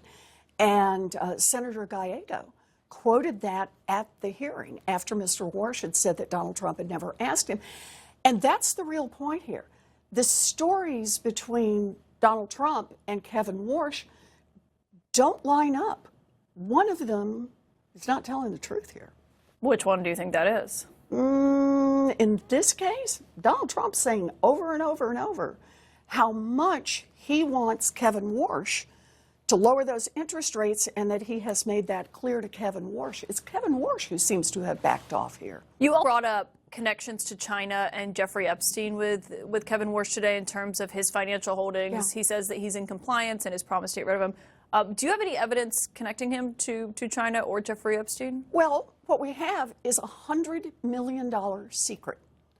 So understand this, that when anybody comes in front of the banking committee, any of the nominees that Trump has put forward, they have to make full financial disclosures. And the Office of Ethics actually looks at them. And what they have said is that Mr. Warsh is not in compliance, because what he's done is something I've never seen in front of our committee. He has said he has this, not just a little asset, he has a $100 million investment that he won't tell what's in it. So I said, okay, you won't tell what's in it. Could you at least tell us you're not invested in Chinese-owned businesses? Could you at least tell us you're not invested in businesses that are engaged in money laundering? Could you at least tell us you're not invested in the vehicles that Jeffrey Epstein was using to fund his various activities? And his answer, I'm telling you nothing. That puts him not only not in compliance for ethics, but here's the deal. He says, well, I'm going to sell it all. Yeah, if you don't he's know, confirmed. I'm not sure this makes it any better, because I asked him, well, then will you tell us, will you be transparent about the sale? Like, who's going to pay $100 million?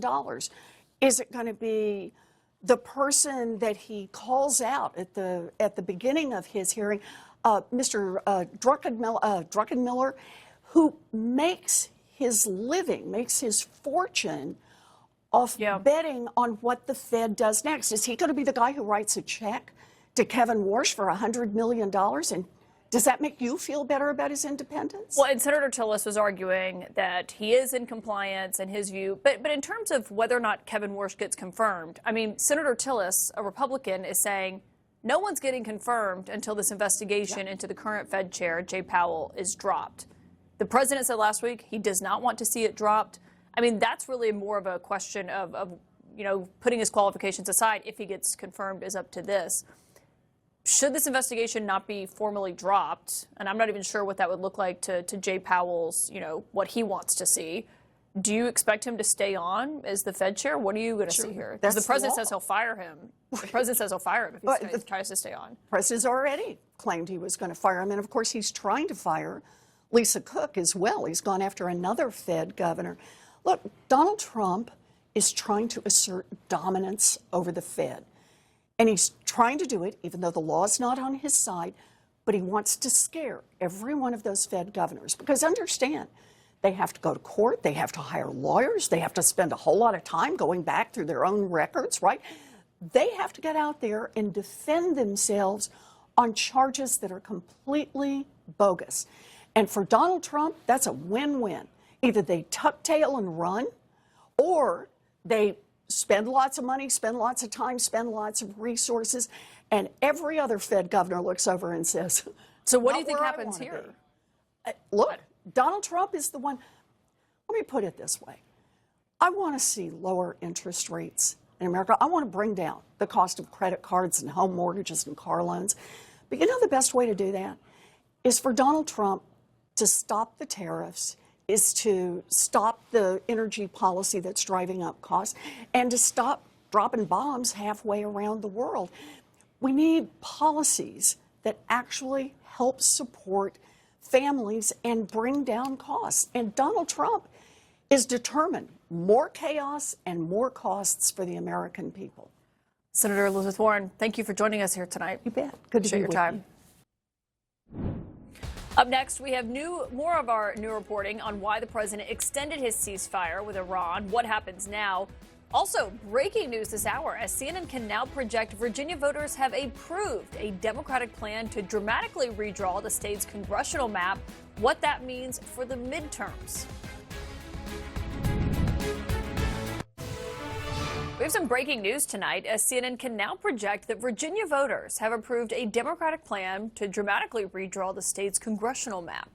92% of the results are in, with just over 51% voting yes on the ballot measure. Now, if this map is enacted, it means Democrats could win 10 out of the state's 11 congressional districts, which would boost the party at large in the fight for control of Congress. Harry Hinton is here to join us. And Harry, obviously, there were a lot of questions of how this would go tonight. Tell us what we're seeing in these numbers so far. Yeah, I would just say, look, the yes side won. Yes, they are probably going to end up lower than the percentage that Kamala Harris won in terms of the margin. But you know what? A win is a win is a win. And this means a lot for Virginia. And I will just note, just look at this. They have basically going to gerrymander this state rotten. They are basically going to lock Republicans out of power in a state where Donald Trump got 46% of the vote back in 2024. House seats Republicans in Virginia are only going to really end up with 9%. That is quite the imbalance that's going on here, right? Of course, this is part of a larger national picture as well in terms of redistricting. And this, to me, is what is so interesting, right? Oh, we've had all this redistricting, right? It started in Texas. Then it was California. We've done Ohio. We've done North Carolina. We've done Utah. But heading into tonight, pre-Virginia results, the net gain from this mid-decade redistricting was really 0 seats, neither side gaining. But now is where we are right now with the Virginia measure passing. Democrats jump out ahead. They are the ones leading in mid-decade redistricting, leading right now by 4 seats on the strength of that yes vote, however thin that margin actually is. So, Harry, I mean, obviously, Senator Warren was just talking about 6 months from now, the midterm elections. What could this mean for the fight for who controls Congress here? Yeah, I mean, if you know anything about the House of Representatives, and you're down in Washington, D.C., so you know a heck of a lot more than I do, I would just say this. The power right now, it's so tight, right? Every vote is so tight in the U.S. House of Representatives. So you just take a look here, and this gives you the math of why this vote was so important. If you talk about the margin of the GOP majority in the House post the 2024 election, it was 2 seats, 2 seats. That's how many seats they could lose on a vote before losing the majority. Now, all of a sudden, we're talking about Democrats gaining 1, 2, 3, 4 seats, 4 seats in Virginia. The simple math here is 4 is greater than 2. Without Democrats needing to pick up any more seats, this would eliminate the Republican majority and instill a Democratic majority because the margins are so tight. This vote in Virginia means so very much, and that's why all that money was spent on it. My goodness gracious. Yeah, a ton of money. Harry, thank you for doing that math for us. I know, it's very hard, very hard. This is why we keep you around. That's right. Harry Hinton, thank you for that. For more on this, my political sources are here tonight. Jermichael, what's your assessment of what's happening? I mean, look, I'm not happy about this. What we're seeing is a gradual destruction of incentives in our country. So what happens when you create an atmosphere and an environment where compromise no longer exists? Yeah, maybe this is good for Democrats today, but is it good for the long run? Probably not. For 4 years, there was an argument from my friends on the other side about democracy falling in darkness. Well, how in the hell is this preserving democracy? And look, I'm not saying that one side over the other doesn't gerrymander. Hell, they all gerrymander. It's just not a good thing at all. The American people don't benefit from this. And as someone who resides in Virginia, where you have, 40+% of the state that voted for for the current president, rather, leaving only 1 Republican congressional seat seems to be in force of democracy and protecting the Constitution and the preservation of these great ideals? I would think not. Well, I mean, what do you say to that? Because that was a question we asked a lot of Democrats once they launched their own redistricting efforts after we saw what happened in Texas. But a lot of them argued to us was, well, if the Republicans are doing it, we're also going to do it. Yeah, I mean, the real problem here is that Republicans launched a mid-decade redistricting project in Texas. Virginia came up with its results, but Florida is likely to redistrict in the next couple of days. In fact, they held off for the vote, I think, for political reasons, but they are likely to redistrict. So at the end of the day, I think Democrats and Republicans will roughly match out to be equal. We don't know what Florida will do. I think maybe they'll be concerned that redistricting could end up, they could end up losing some of those seats because there could be such a great wave. But I think the truth is that Democrats have supported a nationwide ban on partisan gerrymandering. Republicans have opposed that. This was a part of legislation they tried to pass in the last cycle. Republicans have opposed that. I believe that we should have a nationwide ban on partisan gerrymandering. The real thing that set this all up was Donald Trump called into Texas and asked them, not by anyone voting, but just asked the legislature to change. And in California and Virginia, at least they asked the voters to weigh in. This is very different than what happened in Texas. Voters have said they would like to move forward on this because they recognize the stakes with Trump ending accountability through gerrymandering mid-decade. Scott, what's your take? Virginia literally had the fairest maps in the nation. They had a 6-5 map, 6 Democrats, 5 Republicans. In terms of proportional representation, they had the fairest map in the nation that was drawn, by the way, by an independent commission that the voters asked for just a few years ago. Now they will have the least fair maps in the nation. And I'm not surprised that the yes vote won. They had all the money and all the lies. And sometimes in politics, when you got those two things, you can put something over the line. Even something as egregious as this whole thing has driven Spamberger's approval ratings down into the toilet. She lied to the people of Virginia. They had to write a ballot question that was a joke. They drew maps that were a joke. Now you're going to have huge chunks of rural Virginia represented by 5 or 6 Democrats who all live in northern Virginia within about 15 miles of each other. It's a complete joke. Everybody knows it. And there's a reason that all these national Democrats and all their money came into Virginia because, they don't really care about the people of Virginia. They just care about power. I mean if we could just put that new map back up, Nira, I want you to respond to that, but if we could just put that new map back up, that's back up that you can see, obviously, what the proposed districts that were on this ballot look like. Here's the thing. Unlike in Texas and other states, in Texas and Florida, they are not putting this up to the voters, right? Republicans, I don't know, they have a lot of money in their coffers. As far as I can see, the RNC has a lot more money than Democrats. Who spent more? But you know what the difference is? They may not have spent more because you're going to lose. Because the actual issue is, here's what motivated people in Virginia. The fact is that because Donald Trump decided to do a mid-decade redistrict in Texas, people believed that in order to level the playing field, you needed to ensure that Virginia acted. But you know what the difference is? Ridiculous is what's the one thing. Just to say, no. With Texas, neither one of you said a word about Texas. Well, that's not true. I actually talked a lot about Texas, where was Scott and I wasn't happy about that. But let me just say this: the difference is Democrats have a number of seats still in the state of Texas. Now we can disagree on whether this made sense morally, ethically. That's a fair point. But in Virginia, you're eliminating all but one. They took 5 all seats in Texas. but one. That's basic math. How is that at all fair? How is that fair? You didn't give Texans How's a right that fair? to vote. You didn't put it up to a ballot proposition. The question is, but how is it fair in Virginia? The legislature, Republicans with one. Would you be okay if we left Democrats with 1 congressional seat? You know what I would be okay with? I would be okay with a ban on partisan gerrymandering across the country. And I wish you guys had supported that. When the president, so clearly wanted this to happen in Texas, that it did set off this kind of arms race. Of course it is. And now it's resulted in this? That's my initial point. This is not good for the country. Like, I'm a conservative. Hell yes, I want my side to do well. I strongly believe in my principles, and I presume Nira here cares a lot about her side, and she wants to see Democrats do well. But how in the hell is this good for democracy when both sides believe there is no interest in incentivizing on anything? We don't have to compromise. We don't have to figure it out. We don't have to work things out, because you know what? We'll have 1 red state, 1 blue state. There will be no purple states. There will be no party in the middle. How does that move things forward when you look at the things that this country is currently struggling with? On the economic front, the education front, health care. You have China, our greatest adversary, that are moving leaps and bounds ahead, and we can't even govern ourselves appropriately. This should make any person in this country happy about where we are. I agree.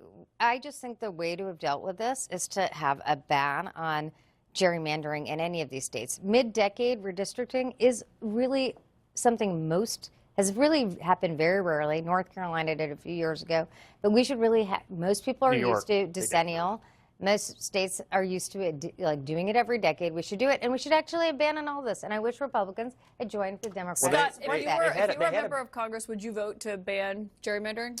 Well, I actually am rather protective of the states making these decisions. That's a no. I don't really have a problem with states making decisions about this.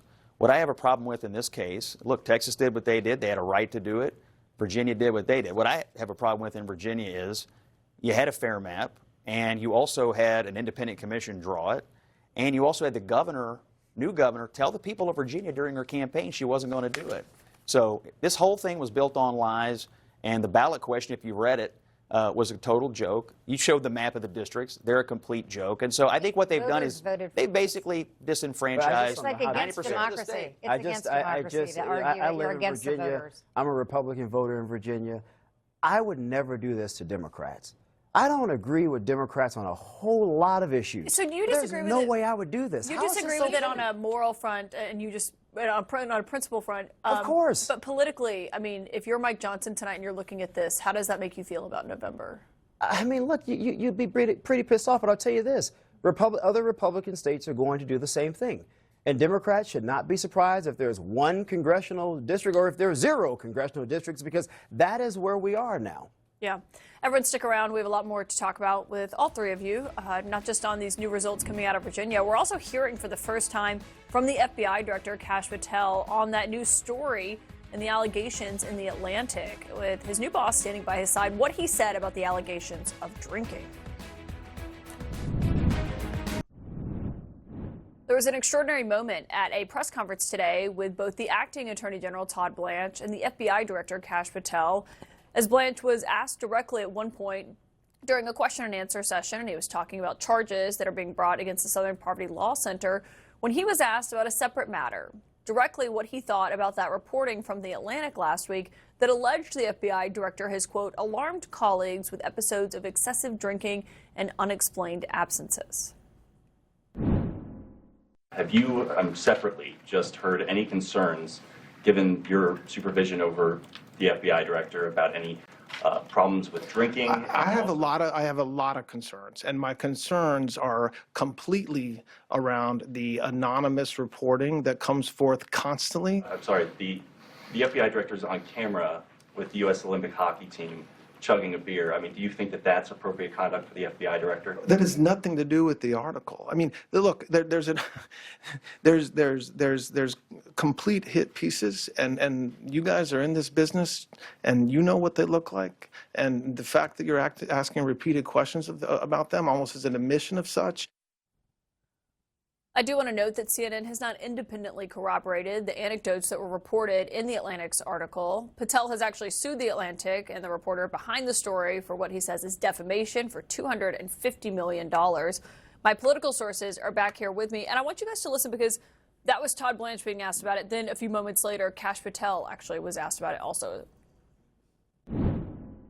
I can say unequivocally that I never listen to the fake news mafia. And as when they get louder, it just means I'm doing my job. I'm the first one in, I'm the last one out. I'm like an everyday American who loves his country, loves the sport of hockey, and champions my friends when they raise a gold medal and invite me in to celebrate. I've never been intoxicated on the job, and that is why we filed a $250 million defamation lawsuit. And any one of you that wants to participate, bring it on. I'll see you in court. Scott, what'd you make of that response? I mean, it's a pretty forceful response, and, you know, it is a lot of anonymous accusations. And, I mean, it's one thing to say this is a lie. It's another thing to file a lawsuit and to challenge everybody else. So we'll see what happens. But I mean, I don't hang out with Kash Patel. I don't really know him, but he seems pretty definite that none of this happened. Nira? I mean, Donald Trump files a lot of lawsuits that get thrown out. He filed a lawsuit against Wall Street Journal, got thrown out. I think this is a tried and true tactic to say I'm filing a lawsuit, and then months later it'll get thrown out because there's no evidence for Kash Patel. We don't know what will happen here. But I think what's really weird is, do people think that FBI sources that are in the story, I mean, these are multiple sources saying that Kash Patel was drunk on the job. Do we think that the FBI is like a hotbed of Democrats or something? I mean, these are FBI sources. Well, other sources. I guess I think what's odd about this whole situation is you have an FBI director who was on screen drinking in front of everyone on a morning, And that was pretty unusual behavior. And I think most Americans will think it's a little odd that, you know, that happened, and is probably corroboration for some of this. My question about these supposed sources is, if you believed that the director of the FBI was drunk on the job and acting unprofessionally, unethically, whatever the allegations, however you want to call them, do you run to the Atlantic anonymously, or do you go to the Inspector General of the Department of Justice? There's nothing going on internally. Do you really think the Department of Justice IG, people really trust that at this point? I mean, the president has fired IGs. Are you saying that they're not worried about repercussions of actually going through to Todd Blanche, who just literally dismissed it instead of saying, "Oh, look, it's kind of a serious allegation. I saw the FBI director drunk on a Sunday morning." I mean, these are some serious allegations. The head of the FBI being drunk on the job. Mm-hmm. And if these agents who corroborated this, these anonymous sources rather, if it's true, why not go to the Inspector General? Why is Todd... Because even if you are in fear of losing your job, I would presume you would have enough courage of magnanimity to say, losing my job,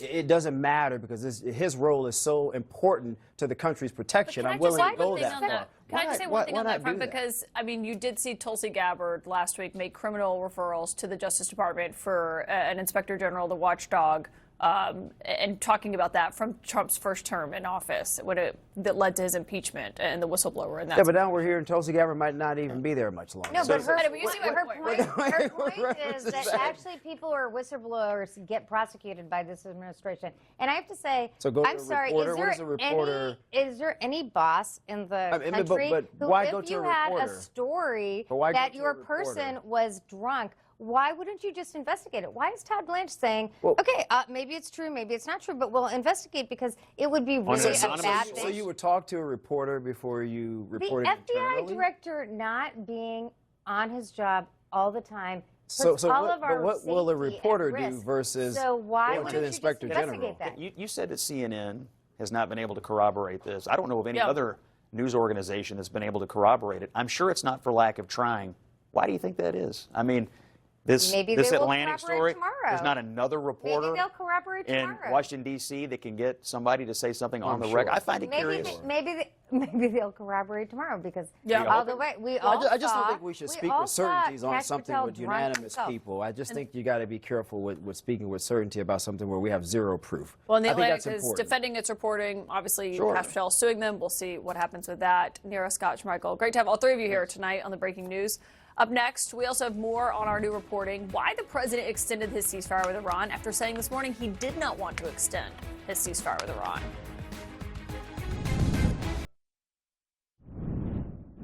Given my new reporting tonight about why President Trump issued that indefinite extension to an already fragile ceasefire with Iran, you can see why the future of the U.S. and Iranian peace talks are in such a precarious position tonight. I'm told that the president's top aides believe a main reason the Iranians went silent on what they wanted agreed to before the vice president headed to Pakistan is due to fractures within the current Iranian leadership, and that the Iranians don't have consensus on their position or how much to empower their negotiators on uranium enrichment or the current stockpile. Now, despite all of this, one official said that there is still a chance that the U.S. and Iranian negotiators meet soon. If and when that happens is very much up in the air tonight. For more on what comes next or what could happen, I have Kareem Sajapour here, who is a senior fellow at the Carnegie Endowment for International Peace. And it's great to have you here, Kareem, because just in the last 12 hours, in terms of the president extending this ceasefire, what's your assessment of where things stand right now? I think, Caitlin, it's clear that the president doesn't want to go back to a full-blown war with Iran. At the same time, this has been an incredibly costly war for the United States, perhaps over $50 billion. So he needs to demand a strong deal. And I think he, at a minimum, needs to get a stronger deal than President Obama got. And he's hoping that with threats and intimidation, he can bring the Iranians to the table. But as you alluded to, this is a regime which has just experienced an enormous power vacuum. Even under normal circumstances, it oftentimes takes them many months to come to an internal consensus. And this isn't this is an extraordinary circumstance, and so I think there's a huge disconnect between the president's sense of urgency to wrap this up and move on to other issues, and just Iran's normal political culture. I mean, based on even just their normal, pace and procedure for things. Obviously, we know how long it took for the original, the JCPOA deal to come together. What do you make of what we're hearing from officials on what they believe is this fractured Iranian leadership? That basically they don't know how to empower people who are coming to the table when it comes to making decisions on uranium. It's not clear if the supreme leader is giving direct orders. What's your sense of that? I think, Caitlin, there's an enormous mistrust in Tehran of President Trump. You have to remember that on 2 occasions, while the United States and Iran were in the midst of negotiations, President Trump attacked Tehran. So even this time around, I get calls sometimes from Tehran with people believing that even the negotiations are simply a ruse for Iran to let its guard down, and the United States could well attack. And obviously there's enormous mistrust on the U.S. end as well. I think even if a deal ends up being signed with Iran, very few people in Washington will believe that Iran has really renounced its nuclear weapons ambitions. Yeah, and I'm showing the president today in the White House. He was in the state dining room. That was after he had announced he was extending the ceasefire. He didn't even mention Iran there, which is pretty rare for him. He typically brings it up at any event, even if it's unrelated to the war. He did just post on Truth Social right before we came on the air saying that Iran does not want the Strait of Hormuz closed. They want it open so they can make $500 million a day, which is therefore what they are losing if it is closed. The president writes, they only say they want it closed because I have it totally blockaded, so they merely want to save face. People approached me 4 days ago saying, sir, Iran wants to open up the strait immediately. But if we do that, there can never be a deal with Iran unless we blow up the rest of their country, their leaders included. Okay, so that's what the president writes tonight. This is what the president said on Friday. Iran has just announced that the Strait of Hormuz is fully open and ready for business and full passage. Does that make sense to you? Not really, Caitlin, and I think that there's a disconnect here in that you're not dealing with an Iranian regime which has cost benefits of Western democracies. So their primary goal has never been to advance the economic well-being of their population. Their primary goal is to stay in power. And internally, I think they have a real divide about what is the best way for them to deal with President Trump. There's some in that system who say that if you give in to pressure, that's simply going to embolden President Trump to turn up the heat even more. And there's others in that system who say, listen, our economic condition is in such dire straits that we have to compromise. But as I said earlier, Caitlin, the trust gap between these 2 countries is really unbridgeable. Yeah, I mean, it's on full display right now. Kareem Sajapur, it's great to have you here always. I love hearing your expertise on this. Thanks for joining us tonight. Thank you, Caitlin. And as we continue to track that, here's something else we're watching here in Washington. The Pentagon reversing a mandatory vaccine policy that dates back, actually, decades. For the first time since the early 1950s, the United States military will no longer require American troops to get an annual flu vaccine. Citing what they describe as a common-sense approach, the Defense Secretary Pete Hegseth said this new policy is effective immediately. We're seizing this moment to discard any absurd, overreaching mandates that only weaken our warfighting capabilities. The notion that a flu vaccine must be mandatory for every service member everywhere in every circumstance at all times is just overly broad and not rational. Now, up until this evening, the official Navy medicine website stated that seasonal flu vaccines are the most effective control measure to reduce the risk of severe influenza and mission degradation, minimizing risk to force. But the page that you're looking at right here has since been updated to remove that section. Secretary Hegseth's memo gives the military services 15 days to request to keep the vaccine requirement in place. We'll keep you updated on that front. If you missed any of the show tonight, it's available on demand to subscribers on the CNN app. You can check it out and the podcast as well, wherever you get your podcast. And you can also follow me on Instagram and Twitter at Caitlin Collins. I am always posting and reposting our latest reporting throughout the day. We'll see you back here tomorrow night. Thanks so much for joining us here. CNN Newsnight with Abby Phillip starts now. Tonight, backing off. Donald Trump drops his deadline, extends the ceasefire without any apparent concessions from Iran. Does buying time play into Tehran's hands? Plus, fire with fire. Virginia votes to potentially give Democrats 4 new seats. In a mid-decade fight the president began. Also, more Americans question Trump's mental acuity, while his followers question their support. I want to say I'm sorry for misleading people. And the new edition of Mr. Telephone Man. I spoke to him on the phone this morning. I had about a half-hour phone call with President Donald Trump. Just got off the phone with the president. If you want to hear how the president's messaging this war, he says, "Call me maybe." Live at the table, Ashley Allison, Jason Rance, Justin Pearson, Lauren Wright, and Geraldo Rivera. Americans with different perspectives aren't talking to each other, but here they do.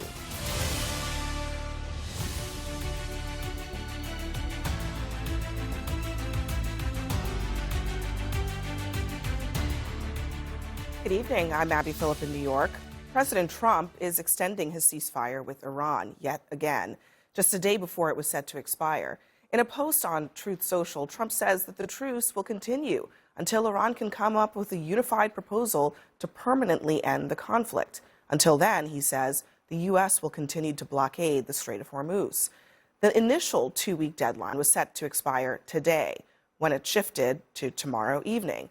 And now there is no clear timeline at all, even though an extension is something that Trump repeatedly insisted that he wouldn't do. Is right from before still stand? Yeah, I don't want to comment on that, but it won't be pleasant for them, let me put it that way. If there's no deal, fight or resume. Just for clarity, you're willing to extend the ceasefire period? Well, we'll see. I don't know that we'll have to. Ideally, but if I needed to, I would. Maybe not. Maybe I won't extend it. Okay. But the blockade is going to remain. Well, I expect to be bombing because I think that's a better attitude to go in with. But you know, we're ready to go. I mean, the military is raring to go. All of this happened as a second round of peace talks with Iran was expected to get underway, with Vice President J.D. Vance set to travel to Pakistan. But we are learning that as Air Force One idled on the tarmac ahead of Vance's scheduled departure, Iran essentially ghosted the United States. Officials told CNN that the White House had sent an initial list of broad deal points that it wanted Tehran to agree to before negotiations, but they never received a response. And that then raised questions about whether much of anything could be achieved in person. The big question now is, where does this conflict go from here? And what comes next for the all-important Strait of Hormuz? And this new reporting from CNN, Geraldo, that Iran basically did not answer them at all. And the explanation could be that they are fractured, as President Trump said.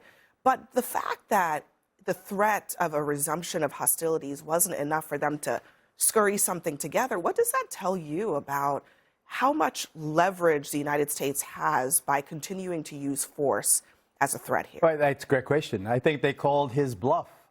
I think that the Iranians figured out that the whole taco thing, the whole Trump always chickens out. They estimated that his bluster, at first it shocked them and frightened them. And then the more they, I guess, became familiar with his MO, the more they saw that he was all talk. And that I think that the other big point is Trump wildly underestimated the Iranians' capacity to suffer. I really think that he thought that by bombing and causing widespread devastation and all the rest of it, that he could leverage them into a negotiation. Instead, he watched them martyr themselves and strengthen their hand. I don't know what's going on behind closed doors in Iran by any means. But I suspect that Trump probably does, and the Israelis probably do. And they've come to the conclusion, and that's why they pulled off yesterday, come to the conclusion that it was disastrous to continue. I mean, it's also surprising that they would even schedule or even get to the point where they were committing the vice president to go to Pakistan when they hadn't even gotten sign off on broad concepts of a deal? Well, I think that they were obviously hopeful, and to Geraldo's point, we don't actually know what's going on behind the scenes. I think it's fair to say that part of this is because they are in fact fractured, and then of course makes complete and total sense given the situation on the ground that we would doubt that there is fractures within their leadership to the extent that it exists is kind of naive to me. I think you want to make sure that you're doing a lasting peace. Yesterday you had brought up, I think it was a Reuters piece that suggested that international leaders were kind of worried about whether or not the president was going to lead for a headline and just get something done. This shows, again, quite the opposite, that he's being thoughtful and not wanting to just grab a headline and is, in fact, willing to take on a political cost so that we can get to a point where we have a lasting peace. I'm not sure that's what this shows, because it would be one thing if the reporting indicated that we were close to something, headline, a lasting deal. It suggests that we weren't close to any of those things. We couldn't get them to even respond to broad strokes. You're willing to talk about your nuclear deal. Like, that doesn't suggest that we were close to anything at all. No, and we shouldn't be in this war at all. These last 7 weeks have been horrible for the United States of America and for people all across the globe. The reality is we've spent $60 billion on this war. It's going to be another billion or two by the time the show happens again tomorrow. And the cost has been real and has been detrimental. We've had over a dozen service members who have died, hundreds who have been wounded. In my community and the constituents that I represent, they're feeling this at the gas pump, in the grocery store. People are deciding whether or not they're going to be able to afford the medicine or the rent. The consequences have been dire, and this administration has done this because we have a wannabe dictator as president of the United States. And again, we are in a war that was completely unnecessary. It is. It's an authoritarian, an elected authoritarian who is operating as a dictator, who thought that he could kill, destroy, and bomb an entire nation into submission, and that isn't what has happened. And that isn't what's happened. Fair and reasonable. And I've said this before, like, to debate the actual issues here and whether or not we think that this was the right move, but to immediately go to this lazy talking point that is used by the left all the time, just screaming about a dictator in chief. And it's not a serious conversation. If you say that you're serious about the issues that people are facing, talk about the policies. It is serious. Instead of going to it is serious. Let's talk about the policies. I'm glad you mentioned that. Let's talk about the big ugly bill that cost us billions of dollars. I think it is fair to say, I mean, in this moment, this war is what's on the agenda. That's right. And it is a test for President Trump. It's a test for the United States. One of the interesting pieces of reporting also to come out is that our stockpiles of weapons are being depleted. 45% of our precision strike weapons expended, 50% of our THAAD, these are missiles that intercept ballistic missiles, have been expended. Patriot batteries, 50% expended. Tomahawk missiles, 30% expended. It's going to take years to rebuild these stockpiles, and the concern is that if there is another conflict, that we're not going to be ready. So that's the other thing that's on the horizon here for us. I think that it's a very rational concern because there might be a conflict in a completely different area of the world that we haven't even anticipated yet. We're worried about a peer conflict with China that we might not have enough weapons to support. What I think we need to do a better job at, and by the way, I think this war is a disaster. We'll talk about the messaging later, but we do not have a dictator. I'm sorry. We have a very unsuccessful dictator. If we have a dictator, he's checked continually all the time by his own Congress, by his own courts, by other countries and our allies. There is no conversation about the Iranian dictatorship and torturing their own people. I mean, I would just be curious to hear what you have to say about that. I appreciate that. So let's be very clear. This Congress has capitulated to what this administration has wanted at every turn, from the big ugly bill to cutting Medicaid to making it harder for people to live. And I'm not saying that Iran is a perfect nation. What I'm saying is this president ran. Could you condemn the actual dictator? Yeah. Can we talk about this though? Because we said we had a president who said he didn't want to have forever wars. He said he didn't want to have forever wars, and yet here we are in one. $60 billion. We have people in this administration, as well as Congress people, Democrats and Republicans, who are making billions. Can you condemn the dictatorship in Iran? Of course, go ahead. Of course not. Can I? I think in war, I've never been to war. I think our servicemen who sacrifice so much and the families that do. I think though in war, there's like physical warfare and there's psychological warfare. And one thing we know is psychologically, the silent treatment is a form of abuse. And whether the Iranian regime is split or not, they were coordinated enough not to, for one side to go usurp another and go talk to our president. And often when people are in a conflict, they use access as a power and as a posture to try and weaken the other side. And so if they really were as split as some are posturing, perhaps there would not be a cricket silence from both sides. That actually makes me even more concerned that both sides are being silent, because maybe they're getting dug in totally different ways and there is no real clear path out. Yes, I will say also, the Iranian regime is awful. And you know what else? Aren't they more awful than say. our dictatorial regime? That I we're think talking about? yes, I will not compare what the Iranian regime is doing, and I can still say the things that are happening in America. Why do we have to call Trump an authoritarian and a dictator? I know, if but he's that's not what I'm literally saying it's right not now. helpful. What I'm saying right now is also, though, our president said that this was an effort to liberate the Iranian people, and I haven't heard them at all in this debate. Because they're all in prison being tortured. 30,000. That's what's But happening. what you did hear is a president on Easter say that he was going to destroy an entire civilization, and that he advocated a war crime and genocide against an entire people. That's what the president of the United States is doing. You still can't say now that you he is condemn the using, dictatorship I in condemn Iran. the dictatorship in Iran, and I condemn the dictatorial and authoritarian actions of this president of the United Are they States the same? against Are they the people comparable in in your this view? country. Have we killed 30,000 American citizens? I don't want us to get, American I don't want us to citizens get in the United totally States of America with sidetracked on ICE. this Iran versus the United States, whose worse situation, because that's one not. is worse. Well, hold on. That's a moral. I piece of agree with clarity. you. I'm just suggesting you guys having an argument about that makes no sense. It doesn't matter. It's Well, we're obvious still in a war. that Iran is a worse regime. But I think that's all I'm saying is that it is obvious that Iran is a worse regime. That's not the issue at hand here. Right. The question is, what is the future of this war? Yes. Okay. So one more thing I want you all to respond to. Let me play what the president said on CNBC today about our ally, the United Arab Emirates, and their potential needs for a bailout soon. Listen. The UAE asking the U.S. for some type of financial lifeline, is that under consideration? It is, but it's been a good country. It's been a good ally of ours. And, you know, these are unusual times. They were, more than anybody else, they're very good for this country. So, yeah, if I could help them, I would. So just to add layers to this, the president is now putting on the table a bailout of the UAE. Really? In the middle of a war that is incredibly unpopular, that has no end in sight. How is that going to work with the American people? We don't know because we're preliminarily talking about this. It's not an official proposal. This Do you is think something it's a that good they're idea saying. for us to do? It could potentially be a good idea depending on how it actually works. To lend money to the UAE? In this context, depending on the specifics, They walk in golden slippers. Okay, so we do this with other nations pretty frequently or semi-frequently. Can I say one other thing about you started the piece with the depletion of our stockpiles.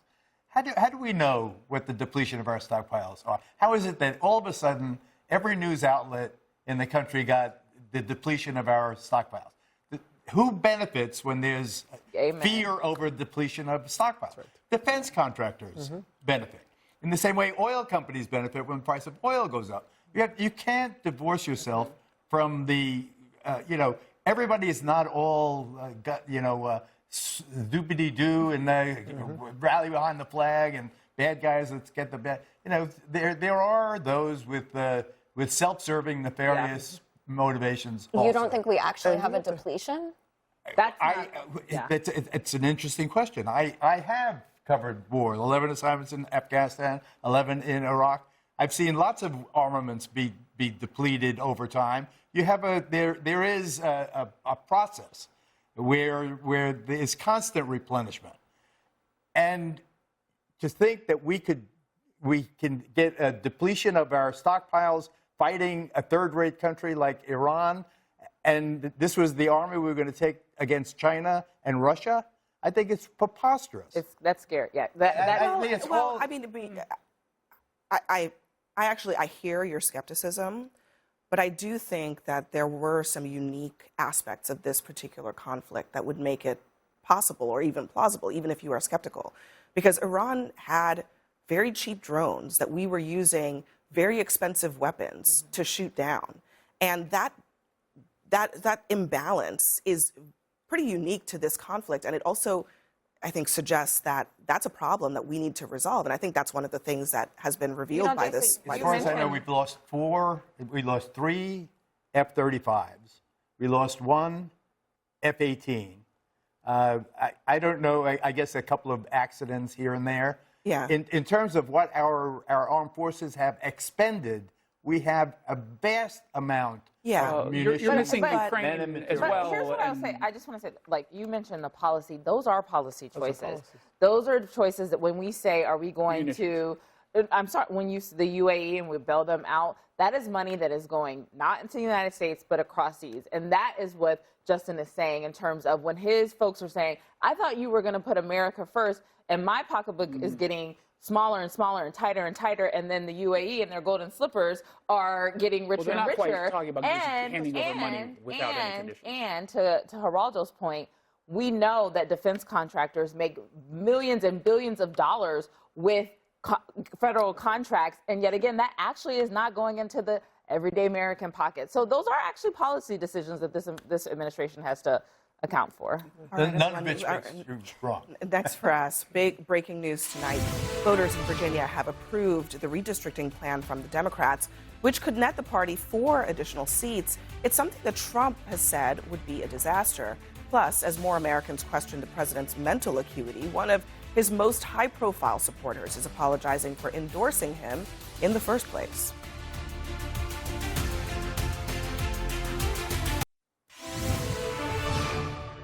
Breaking tonight, Virginians just voted to redraw its congressional map, a result that could play a major role in Democrats' efforts to flip the House in November. Right now, Democrats hold 6 of the state's 11 seats in Congress. But in this new map, Kamala Harris earned more 2024 votes than President Trump in 10 of the newly drawn districts. It was a narrow result, but a victory nonetheless. And I don't know, I think it feels like a new frontier now. Both sides have now said brazen partisan redistricting is on the table.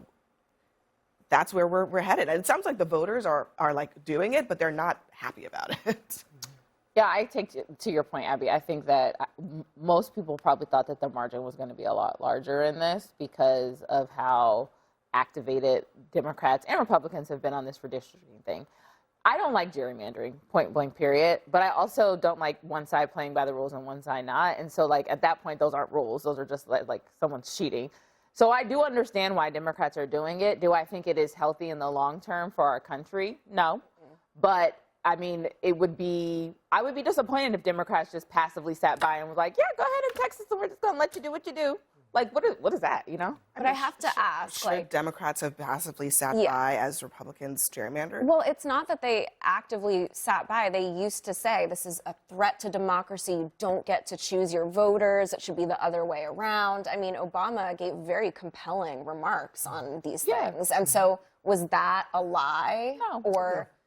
Okay, so it's okay to threaten democracy and destabilize. Fact patterns change, and what this fact pattern did was that Donald Trump called and said, "I'm trying to win this next election because we think we're going." I don't buy that at all. He literally called. To attribute a higher morality to either of the political. I'm not saying one is higher morality. I'm saying that like the fact pattern has changed in this point, and it's not the same backdrop when Obama gave the speech. Texas went first? Is that your? It was Texas and yeah, I'm saying like that's politics. Like, don't be mad if you got beat on it. I mean, like, but Geraldo, are you saying that you don't think that Trump starting this is a good enough rationale for Democrats to finish it?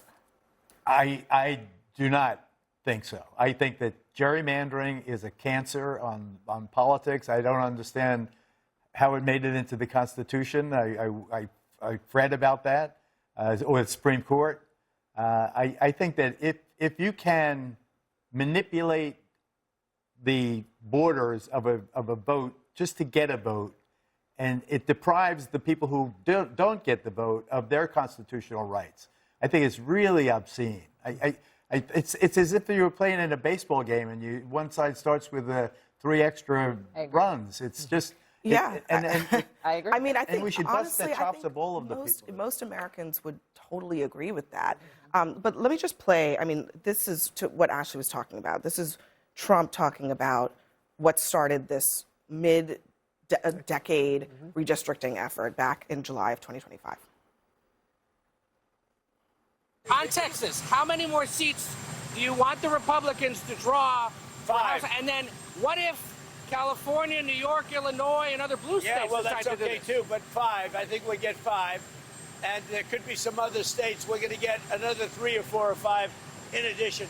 Texas would be the biggest one, and So that'll be 5. are you calling then for a complete redrawing of the congressional map ahead of next No, year? just a very simple redrawing. We pick up 5 seats. He actually said that, and you might have missed it. He said, he was asked if California and other states did it. He said, that's okay too. Maybe he didn't believe that they would do it, but they did. Well, at least California did, and Virginia has now. Yeah, and look, this just creates a domino effect. I think ultimately Yes, what this it does. creates is red states and blue states, and we're getting rid of purple states. And I don't like that as a general rule for democracy. I think it leads to just out of control power grabs and can ruin communities. I think that's true when you've got one party rule anywhere. So I'm not a big fan of this, but as I've pointed out before, this current battle was started in Texas. Trump did not start this battle, though, of redistricting in general. There's been no conversation specifically about Illinois, about Maryland, which have been redrawn to unrecognizable maps. It's unnatural, and Trump there's didn't going to be a invent push. Gerrymandering. No, he did not. But the gerrymandering also did not start with Maryland, and it didn't start Well, it with didn't start any in of these Texas, places. except in I this guess what I'm case. saying is that yes, no, it's not. The origin of this story is not 2025 for sure, but it is also not solely with Democratic states, because look at currently southern red states right now that are gerrymandered all over the place, and nobody says anything about that. Absolutely not. And I think the important thing, mid-decade redistricting has been pushed by this administration and Donald Trump. The responses that we have gotten from Democratic states really has put us back to roughly where we were. But what we have to realize is the attacks on voting rights is not new.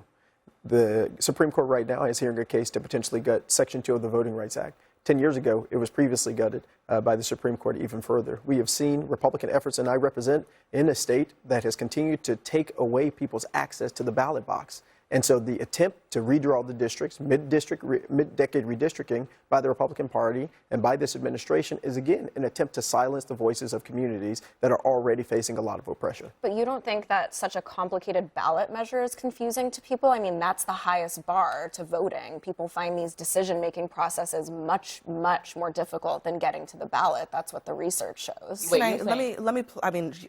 referring to the ballot measure. Let me read. This is kind of controversial. So the Virginia ballot measure read, should the Constitution of Virginia be amended to allow the General Assembly to temporarily adopt a new congressional districts to restore fairness in the upcoming elections while ensuring Virginia's standard redistricting process resumes for all future redistricting after the 2030 census?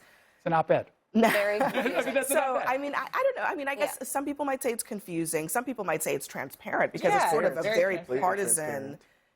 I would describe this as very partisan. It's very clear. And then language here. One group was the map fairness, and one group was that's how elections and referenda. Can I ask you a question? But that's not how they're supposed to be written on a ballot. Let's say, well, ballot initiatives are always I was just going to confusing, say, to be fair. ballot initiatives, this is a thing with ballot initiatives, is that you create a ballot initiative and you kind of get to decide how it shows up on the ballot. Well, it depends on the state. So in some states, it's actually up to the Secretary of State who then defines what is. It can be. Is likely a partisan person. How many times have you voted like, do I vote yay or nay on the levy? I don't know because it's so confusing. But also, this is not going to work. Can I just say very, very quickly, we are in an iterative arms race that's going to result in no one benefiting from this. So that's a lot of moral high ground for Democrats to cede for zero electoral benefit. You mean there's going to be, it's going to be net zero? This year, yes. Eventually, well, I guess net zero. but that is the point. That's the I mean, exact for point. Democrats, that's a win. For responding. Yes. had they done nothing, it would have been a three. advantage We would have to started the Republicans. game where people already had 3 points on. But so what? Let's say we would have will stopped. continue to amp it up. Yeah. So then tell your party or whoever to stop it. That's right. If you take the high ground, then be the bigger person. But nobody does that, right? So then don't expect the other side to do it. I think gerrymandering is wrong. That's what I started. But what should? Okay, let's say we would have paused time after Texas. Would you have advocated and told Donald Trump and done everything to get your party to stop that? Yes, because I'm not part of a party. Okay, and if absolutely. Yeah, no, I was not a fan of what happened. But if they did not stop it, do you realize how that was unfair and rigging the system against Yes, I Democrats? think it's terrible. So what? I'm saying Democrats are the ones that made the ethical argument I know, against but once about something the threat is to democracy. unfair, once something is unfair, follow don't through you with it. try and do something to make it fair again? That's right. But actually, I think. Or do you just live with in a tactic unfairness? that people called Jim So Crow then what should they have done? I don't and the know end of that you can democracy and the end of voting. I'm not sure that you can really describe the Virginia map as fair again. Even. Okay? It's clearly not. But it's not even. It's not even. One Republican. It has zeroed, perhaps zeroed out the ledger at a national level. Yeah. But in fact, what's happening is that you have unfairness in Texas, and then you have unfairness in Virginia. Yeah. And the voters are the losers. I guess I'm just I'm saying I just don't think it was worth it. I don't think it was worth it. I think it is worth it if people feel like this administration and this Congress and this Senate do not represent them and it is run by Republicans. And what was happening in Texas was going to enable it to continue to be run by Republicans. That's right. I think the way you can make it even is say, don't do it. And if you do it, we're going to do it to make it even again. Right. I just hope we keep that consistency across the board. Exactly. If Democrats retake the House, let's see if the first thing they do is outlaw partisan redistricting. That's a very good point. All right. Next for us, Tucker Carlson says that he's sorry. He's sorry for helping to elect Donald Trump. That remarkable turnaround and the president's sinking approval ratings. Next.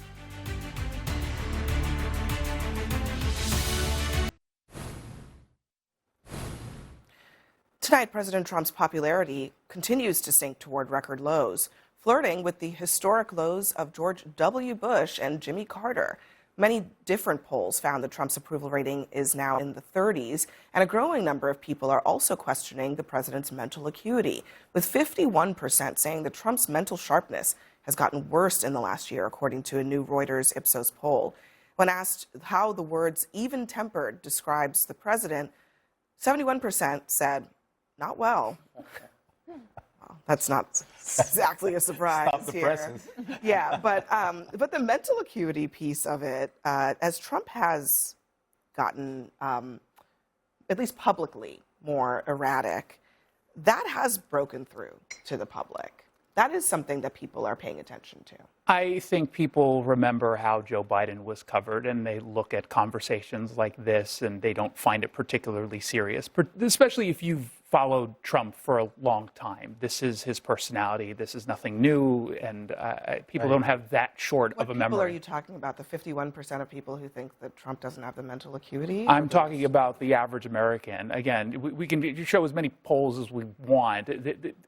It's indisputable that his personality today is virtually the same as it was a decade ago, 2 decades ago, 3 decades ago. I will so attest. Well, I don't know if this is about his personality. Yeah. I think it's about the other things. It's about, I mean, if you listen to him speak, he often goes completely off the rails. He was in an interview with Maria Bartiromo the other day. He didn't remember that he had appointed or he had named a Supreme Court justice to replace Ruth Bader Ginsburg while he was president before the midterms. There are things that he is not relaying information accurately, which he's really never done. But he also doesn't remember a lot of things. Yeah. Sometimes you wonder, does he remember that he appointed the current Fed chair who he attacks on a regular basis? Those are the things I think people are looking at. I think that it's the sharpness that people are starting to see, which is like totally normal, that the office wears on you, and he is getting older. I would agree with you, Jason. Like, I do think people look and they're like, and look at Joe Biden, he did, and I think that's where we're being like, alert, alert, alert. I think he's amazing, personally. I don't like his politics, but I've known him for a long time, and it just seems to me that I don't know a single person in public life that can ad-lib the way he can. be so charismatic and tireless, giving 30-minute interviews around the clock. Where do you find an 80-year-old man that has that kind of energy? But do they make sense? Right. I mean, that's one thing. I can find. Does it make sense, Geraldo? That is okay. I also, Geraldo, I'm going to stick with you for just a second because I want you to respond to this. This is Tucker Carlson apologizing to, I guess, his supporters. You and I and everyone else who supported him, you wrote speeches for him, I campaigned for him. I mean, we're implicated in this for sure. Yes. It's not enough to say, well, I changed my mind, or like, oh, this is bad, I'm out. It's like in very small ways, but in real ways, you and me and millions of people like us are the reason this is happening right now. Yes. So I do think it's like a moment to wrestle with our own consciences. You know, we'll be tormented by it for a long time. I will be. And I want to say I'm sorry for misleading people. It was not intentional. That's all I'll say. He seems tormented. I think Do you think he's wrestling with his conscience? I think that Tucker had plenty of time to untorment himself between January 6, 2021 and Election Day of 2024. He had plenty of time to torment himself and say, I give up on this man. Instead, he embraced him. He helped propel him to this historic election win. I think that Tucker can't, by being sorry now, run away or rewrite history. He Nor had can nothing I. to do with this election, in my opinion. What's I mean, that? Trump is like a singularly talented campaigner who made it through all these historic, like chaotic periods, disasters, and you know, Kamala Harris made Trump president. Joe Biden made Trump president. Tucker's acting as if like he went out and he gave the endorsement and that rallied all these people. Like this guy was going to win anyway. It had nothing to do with I mean, maybe so, but Yes. Tucker did absolutely boost Trump. He Right. did Definitely, absolutely support definitely. Trump, and he did it despite, you know, we know, privately saying totally different things. And to Geraldo's point, back in these text messages that were released in the Dominion defamation lawsuit, here's what Tucker said back around that time. Trump has a pretty low success rate in his business ventures, is what his producer says. He says, that's for sure. All of them fail. What he's good at is destroying things. He's the undisputed world champion of that. Tucker then says, we are very close to being able to ignore Trump most nights. I truly can't wait. I hate him passionately. Another Tucker message. That's the last 4 years. We're all pretending we've got a lot to show for it, but admitting what a disaster it's been is too tough to digest. But come on, this isn't really an upside to Trump. Right. This is somebody who has profited off of talking out of both sides of his mouth. So, I mean, no surprise that today he is crying some, you know, whatever. Right, and you're going to get a lot of apologists and things like that, but the consequences are real.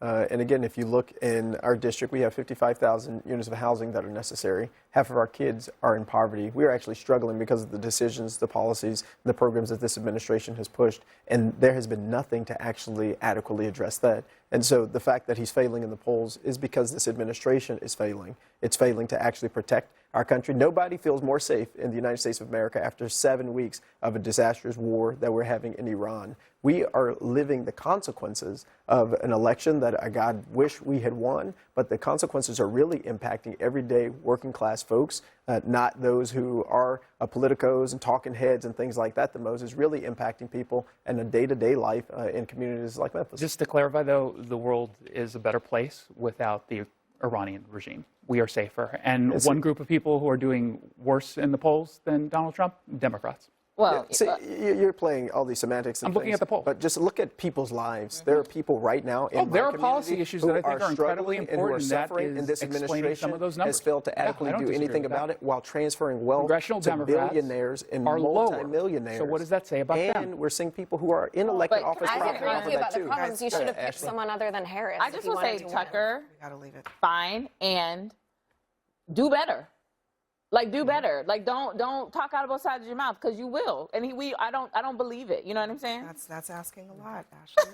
The president is making the case for his actions in Iran, one reporter at a time, how his phone calls are contributing to the many mixed messages coming from the White House.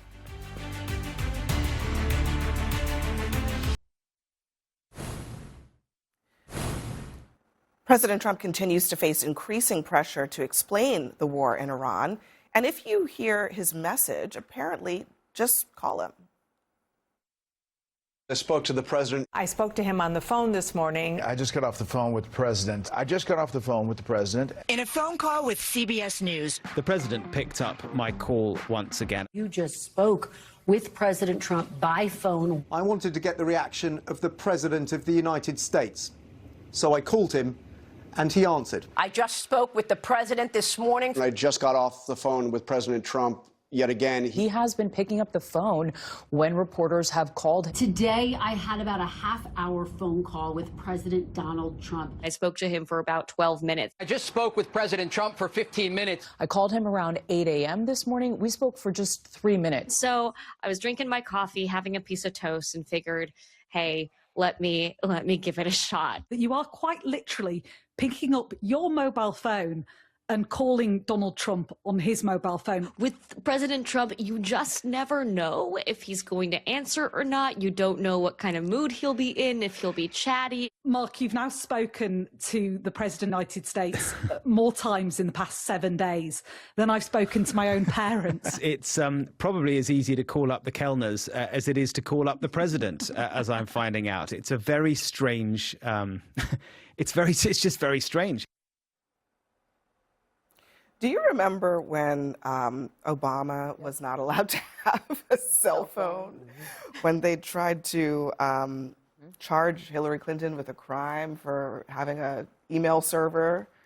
I mean, we are in a whole different universe right now. I'm sure China has the phone number too. Well, look, there are positives and there are negatives. The negative is obvious, right? I mean, the more you're talking, the more difficult it's going to be for all the people around you to know exactly what you're saying so you can stay on message. But on the other hand, we have a president who's actually open. And if reporters find it so objectionable that he is going off script, as it were, you can stop calling him. But you're calling him because there's value in that. And having a president who's going to talk to the press, unlike the last president, who was not very open with the press, I think is overall a good thing. We want more transparency.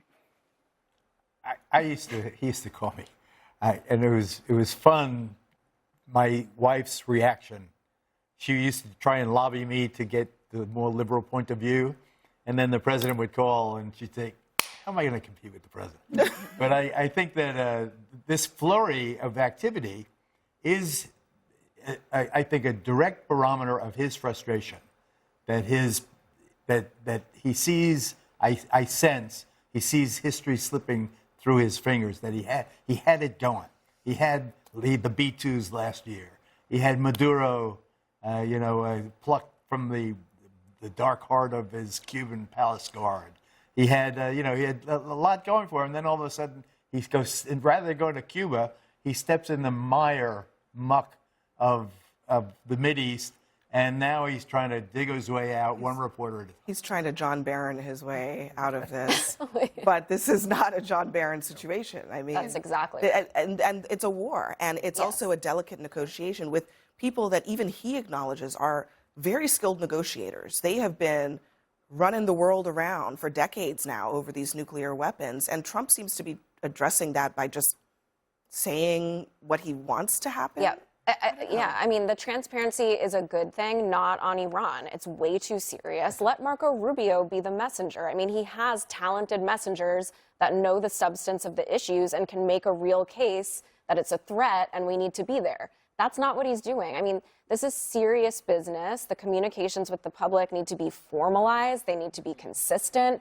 We need to trust that what comes out of his mouth is something that will actually happen, and if circumstances change, then hopefully we can get some information again. But yeah, I mean, I really like the access that he's giving the press. I do not like the issue that he's using.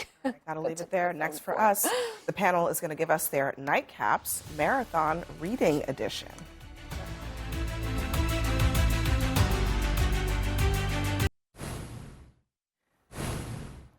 We are back, and it's time for the News Nightcap. The president participated in a marathon Bible reading session tonight, and that got us thinking, what else would you like to see a marathon reading of? Lauren, you're up first. Is this our real answer, or it can be, do you want the fun answer? Okay, no, this is what I'd actually So really it's like. like a confession. Gwyneth Paltrow's yet-to-be-released memoir about her sex life. I was really into that. I think I would like to read that. You would like to have it read out loud? Oh, at sure. length. Yes, I would. I listened to that interview. I would be way into that. Sorry. Light a candle and get that book Okay, so that ready. was my real one. Okay. That wasn't your fake one? It's like, now I get to tell the world what I really believe. Okay, What I really Go need. ahead, follow that. Absolutely. So mine. that is unbeatable. So I as a person who's a Christian, who's a preacher, and who's actually read the Bible front to back, I would actually have a marathon reading of Mary's Magnificat. Go to Luke 1, 40, 60, 55, and I just force the president and everyone else to keep reading it and keep reading it. And my favorite line is that those who are at the top will be made low, and those who are at the bottom will be lifted up. I really liked those. What, Beautiful. why the contrast here in answers? But nothing against the sex life book. We need both. Thank you, The Ashley. collected lyrics of Bob Dylan, 1962 to 1985.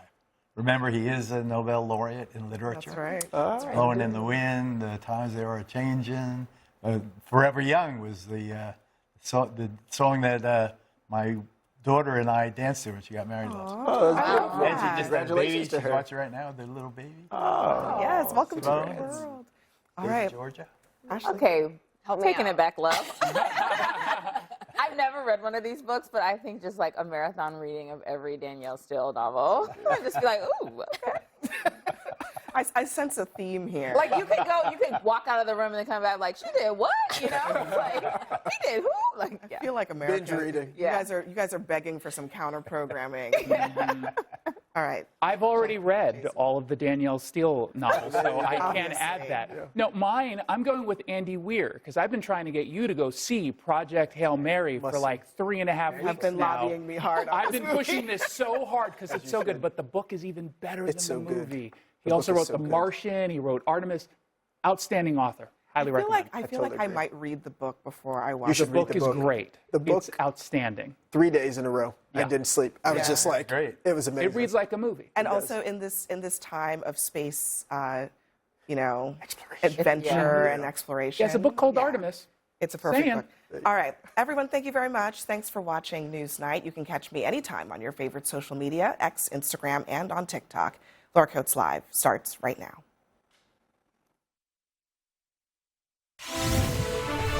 Breaking tonight, the president sends the ceasefire with Iran into overtime as talks fall apart with no deal and plenty of new threats. Also tonight, Democrats score a big win in the redistricting war with a dramatic new map in Virginia that could help decide the midterms. The Democratic leader of the House, Hakeem Jeffries, will join me live. And later, the wife of a U.S. Army soldier detained by ICE and at risk of deportation. Her husband fighting for her release will be my guest tonight on Laura Coates Live.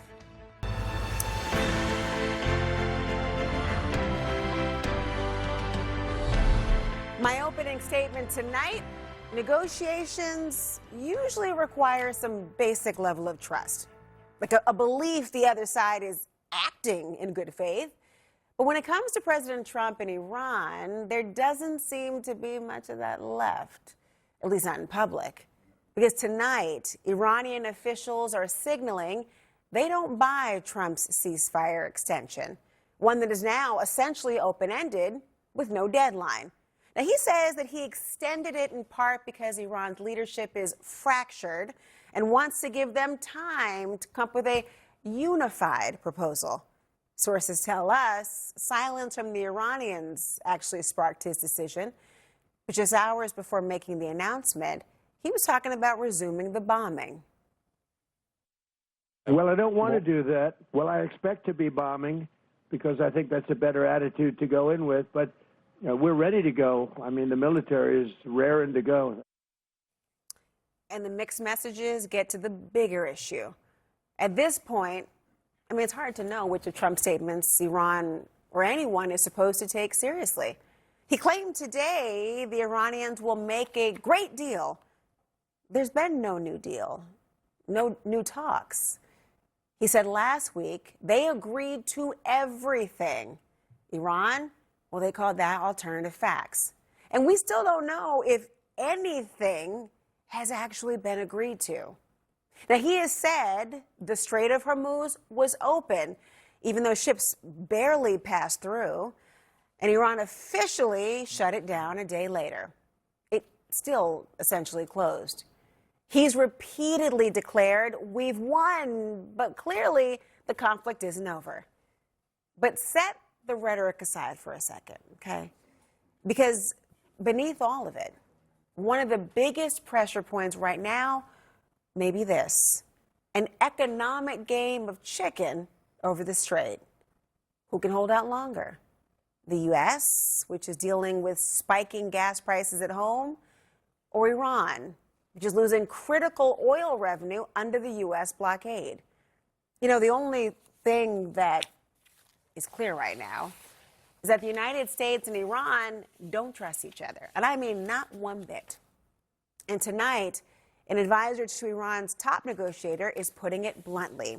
He says Trump's ceasefire extension means nada, claiming it's merely a, quote, ploy to buy time for a surprise strike. Well, with me now, lead global security analyst for The Washington Post, Josh Rogin, and foreign policy journalist, Jonathan Geyer. Glad to have both of you guys here as we try to unpack what in the world is going on. I want to begin with you, Josh, because the latest from President Trump tonight, he says lifting the blockade would undercut a potential deal unless, quote, we blow up the rest of Iran. Why is he threatening to bomb this entire civilization again, so to speak? Right. Well, Laura, the good news tonight is that major combat operations are not resuming, at least not yet. And this ceasefire deadline put forth the idea that we could have major combat operations, putting U.S. forces in harm's way in a major way as of early tomorrow. So at least that has been delayed. That's the good news. The bad news is that President Trump and his administration still have no clear explanation for what they want to see as the end result, how they plan to get there, and what is the deal, the off-ramp, the exit plan to get us out of this conflict and to end it on terms that are acceptable to both the Iranians and the Americans. Now, it's true, of course, that there's some problems on the Iranian side between their hardliners and their negotiators. And it's also true that the Trump administration itself has no real concept of what to do next. And so we're in a limbo. They can't release the pressure because that will hurt their ability to negotiate. And they can't raise the pressure because they don't want to start the combat operations. So we're just in a stasis, in a middle ground, and where we're still at war with Iran.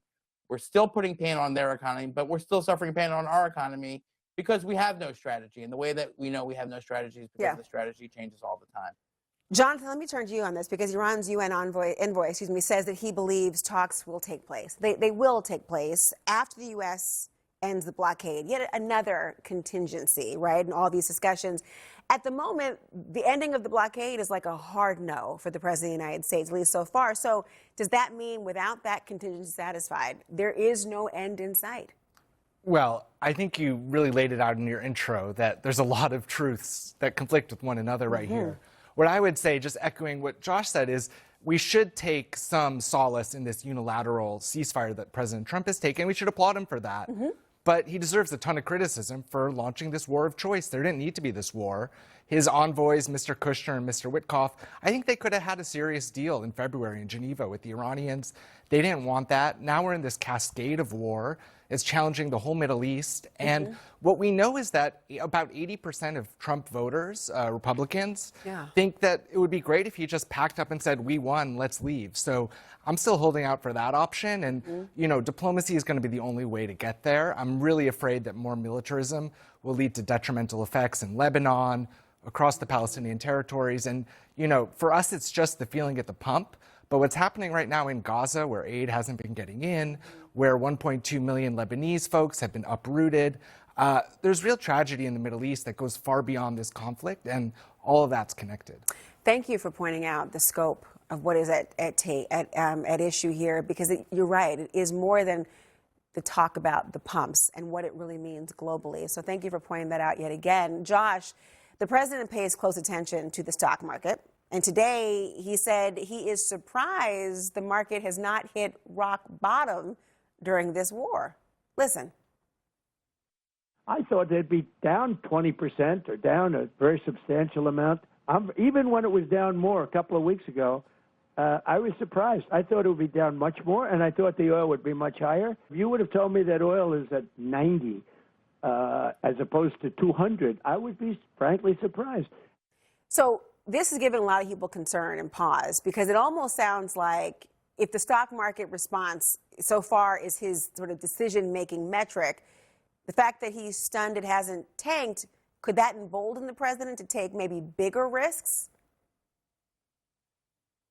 Right. I think there's two things going on here, Laura. One is that Trump is constantly spinning a bad situation to make it seem less bad. So what he does is he paints an even worse situation. It's like, at least we're not at $500 a barrel. At least gas is not $20 a gallon. So you should thank me that it's only $4 a gallon and not $20 a gallon, which is just a rhetorical trick that he uses to try to pretend that the pain being felt by Americans and people all over the world isn't real. And that's pretty callous, but it's a very sort of political thing that Trump does a lot. That's one thing.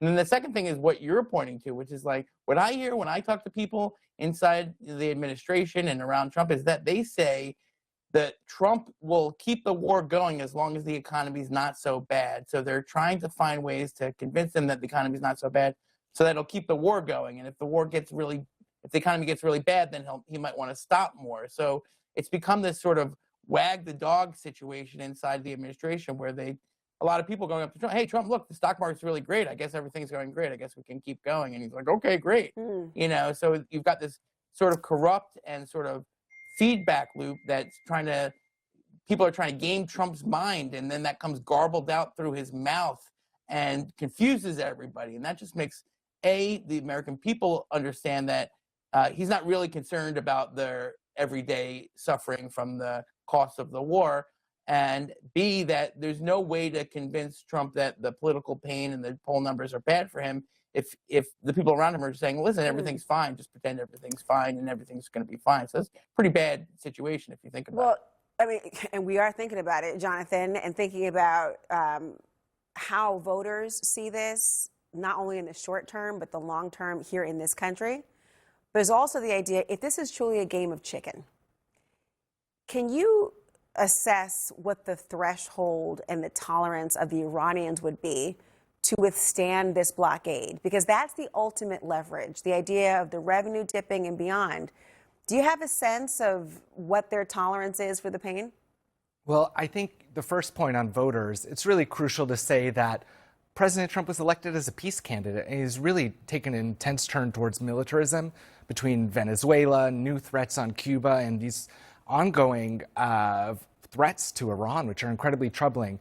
I can't speak to that exact threshold of pain for the Iranians, but they've been under economic sanctions that are very intense. They hurt the most vulnerable, and they haven't really worked. They haven't done much effectively policy-wise. So that part of the dynamic really needs more attention, the kind of negative effects of U.S. sanctions. And that's also what's been happening in Cuba. And I'm quite concerned about that, where there's been severe shortages in hospitals and so forth. So we've seen a real turn towards militarism in this year plus of this presidency.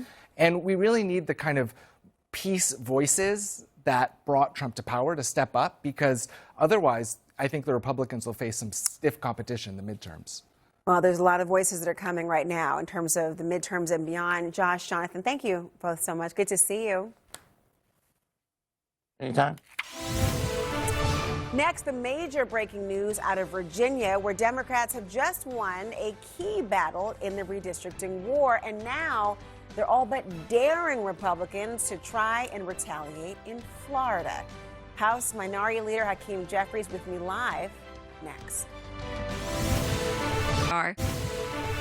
Breaking news, voters in Virginia have decided to redraw the state's congressional map. is part of the nationwide mid-cycle redistricting battle sparked by President Trump. And this result, it means the current split between 6 Democratic seats and 5 Republican ones in Virginia, well, that's going to change. The state's new map will create 10 Democratic seats and just 1 Republican seat. All of this was sparked by President Trump's call to find more safe red seats before the midterms. Remember that Texas followed through, as did Missouri, Ohio, and North Carolina. And Democrats picked up seats when California and Utah redrew their districts. And now the Democrats can add Virginia to that list. And I want to bring in the leader of the Democrats in the House, House Minority Leader and New York Democratic Congressman Hakeem Jeffries. Leader, thank you so much for being here. I am curious if this vote now gives you confidence that the party, your party, will take back the House in November. Well, we're going to continue to run through the finish line. And this effort in Virginia, which was a big victory for the people of the Commonwealth, a big victory for the country, and free and fair elections and ensuring that there's a competitive, fair national congressional map. And it was a big win for our democracy. Listen, we were on our way to winning control of the House of Representatives because Donald Trump and Republicans have completely and totally failed. The economy is a disaster. They've broken health care in the United States of America.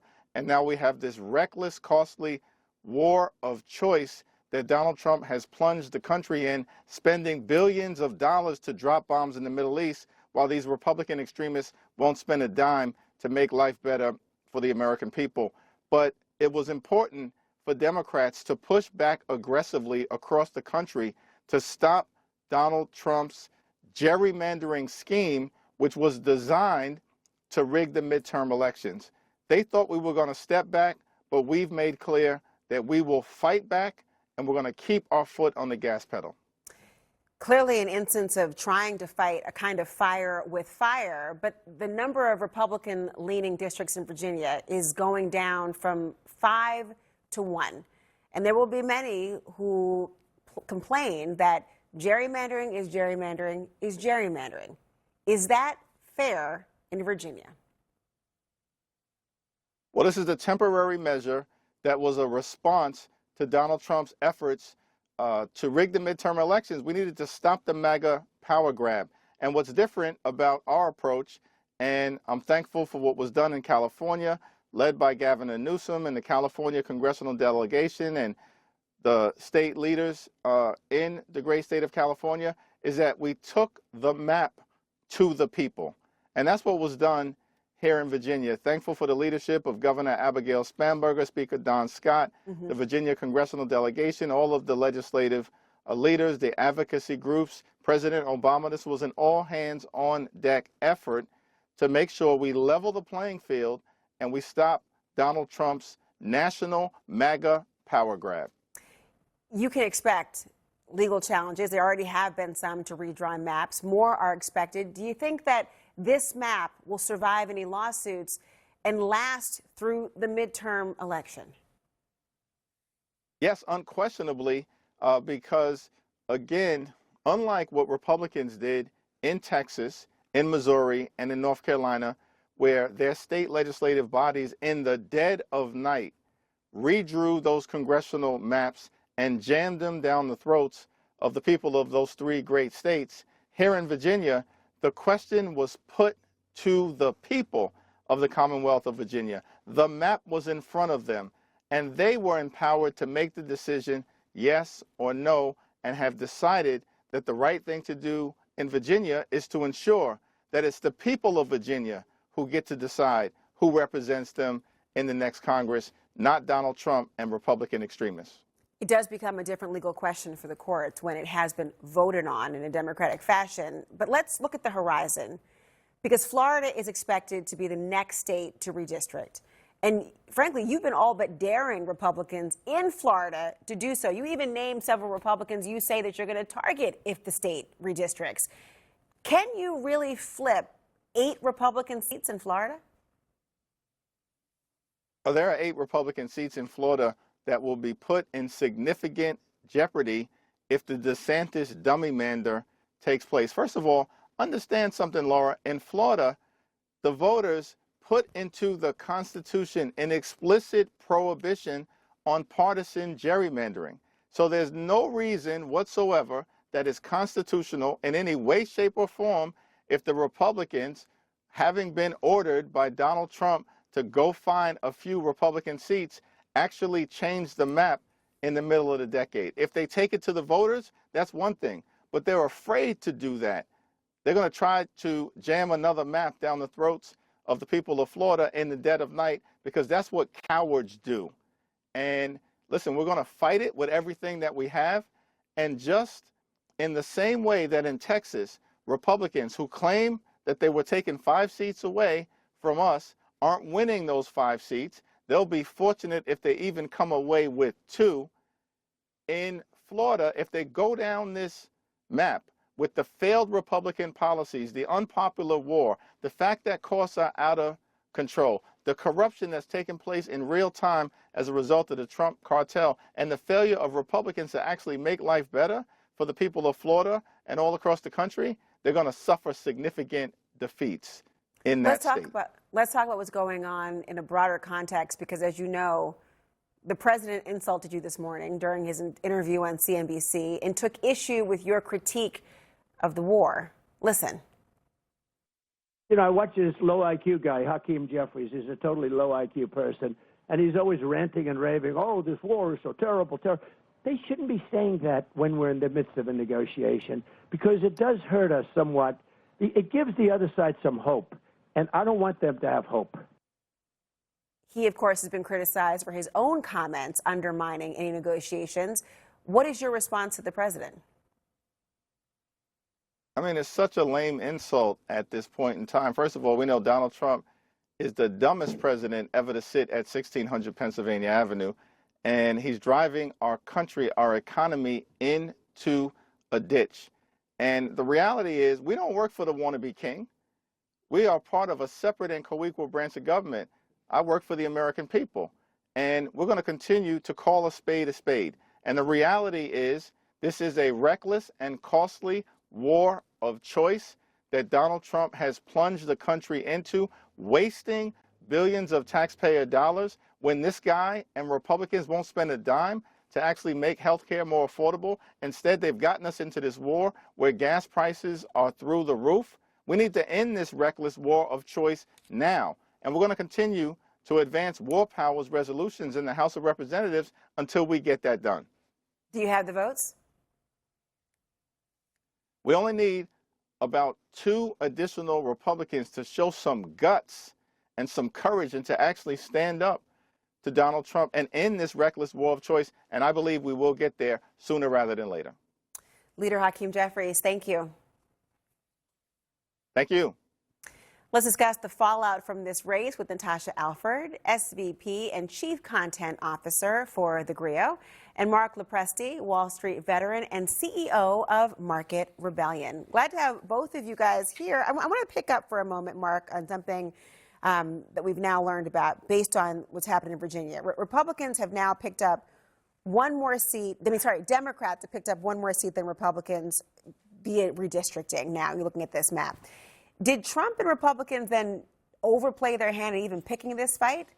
I think it still remains to be seen. We are going to be taking the fight to Florida. But one of the questions that I am asking myself is, as I was discussing with Natasha before we went on air, what the point of all of this is. I think both parties can agree that gerrymandering is bad, right, fundamentally speaking. I do take issue with some of Congressman Jeffries' framing of the issue. Virginians actually did vote on this. They did take it to a vote in 2020, and they passed a bipartisan legislation essentially outlawing gerrymandering under this fair maps system. So this was a decision that had already been voted on by the people of Virginia, and I think that's important as part of the discourse. But it remains to be seen.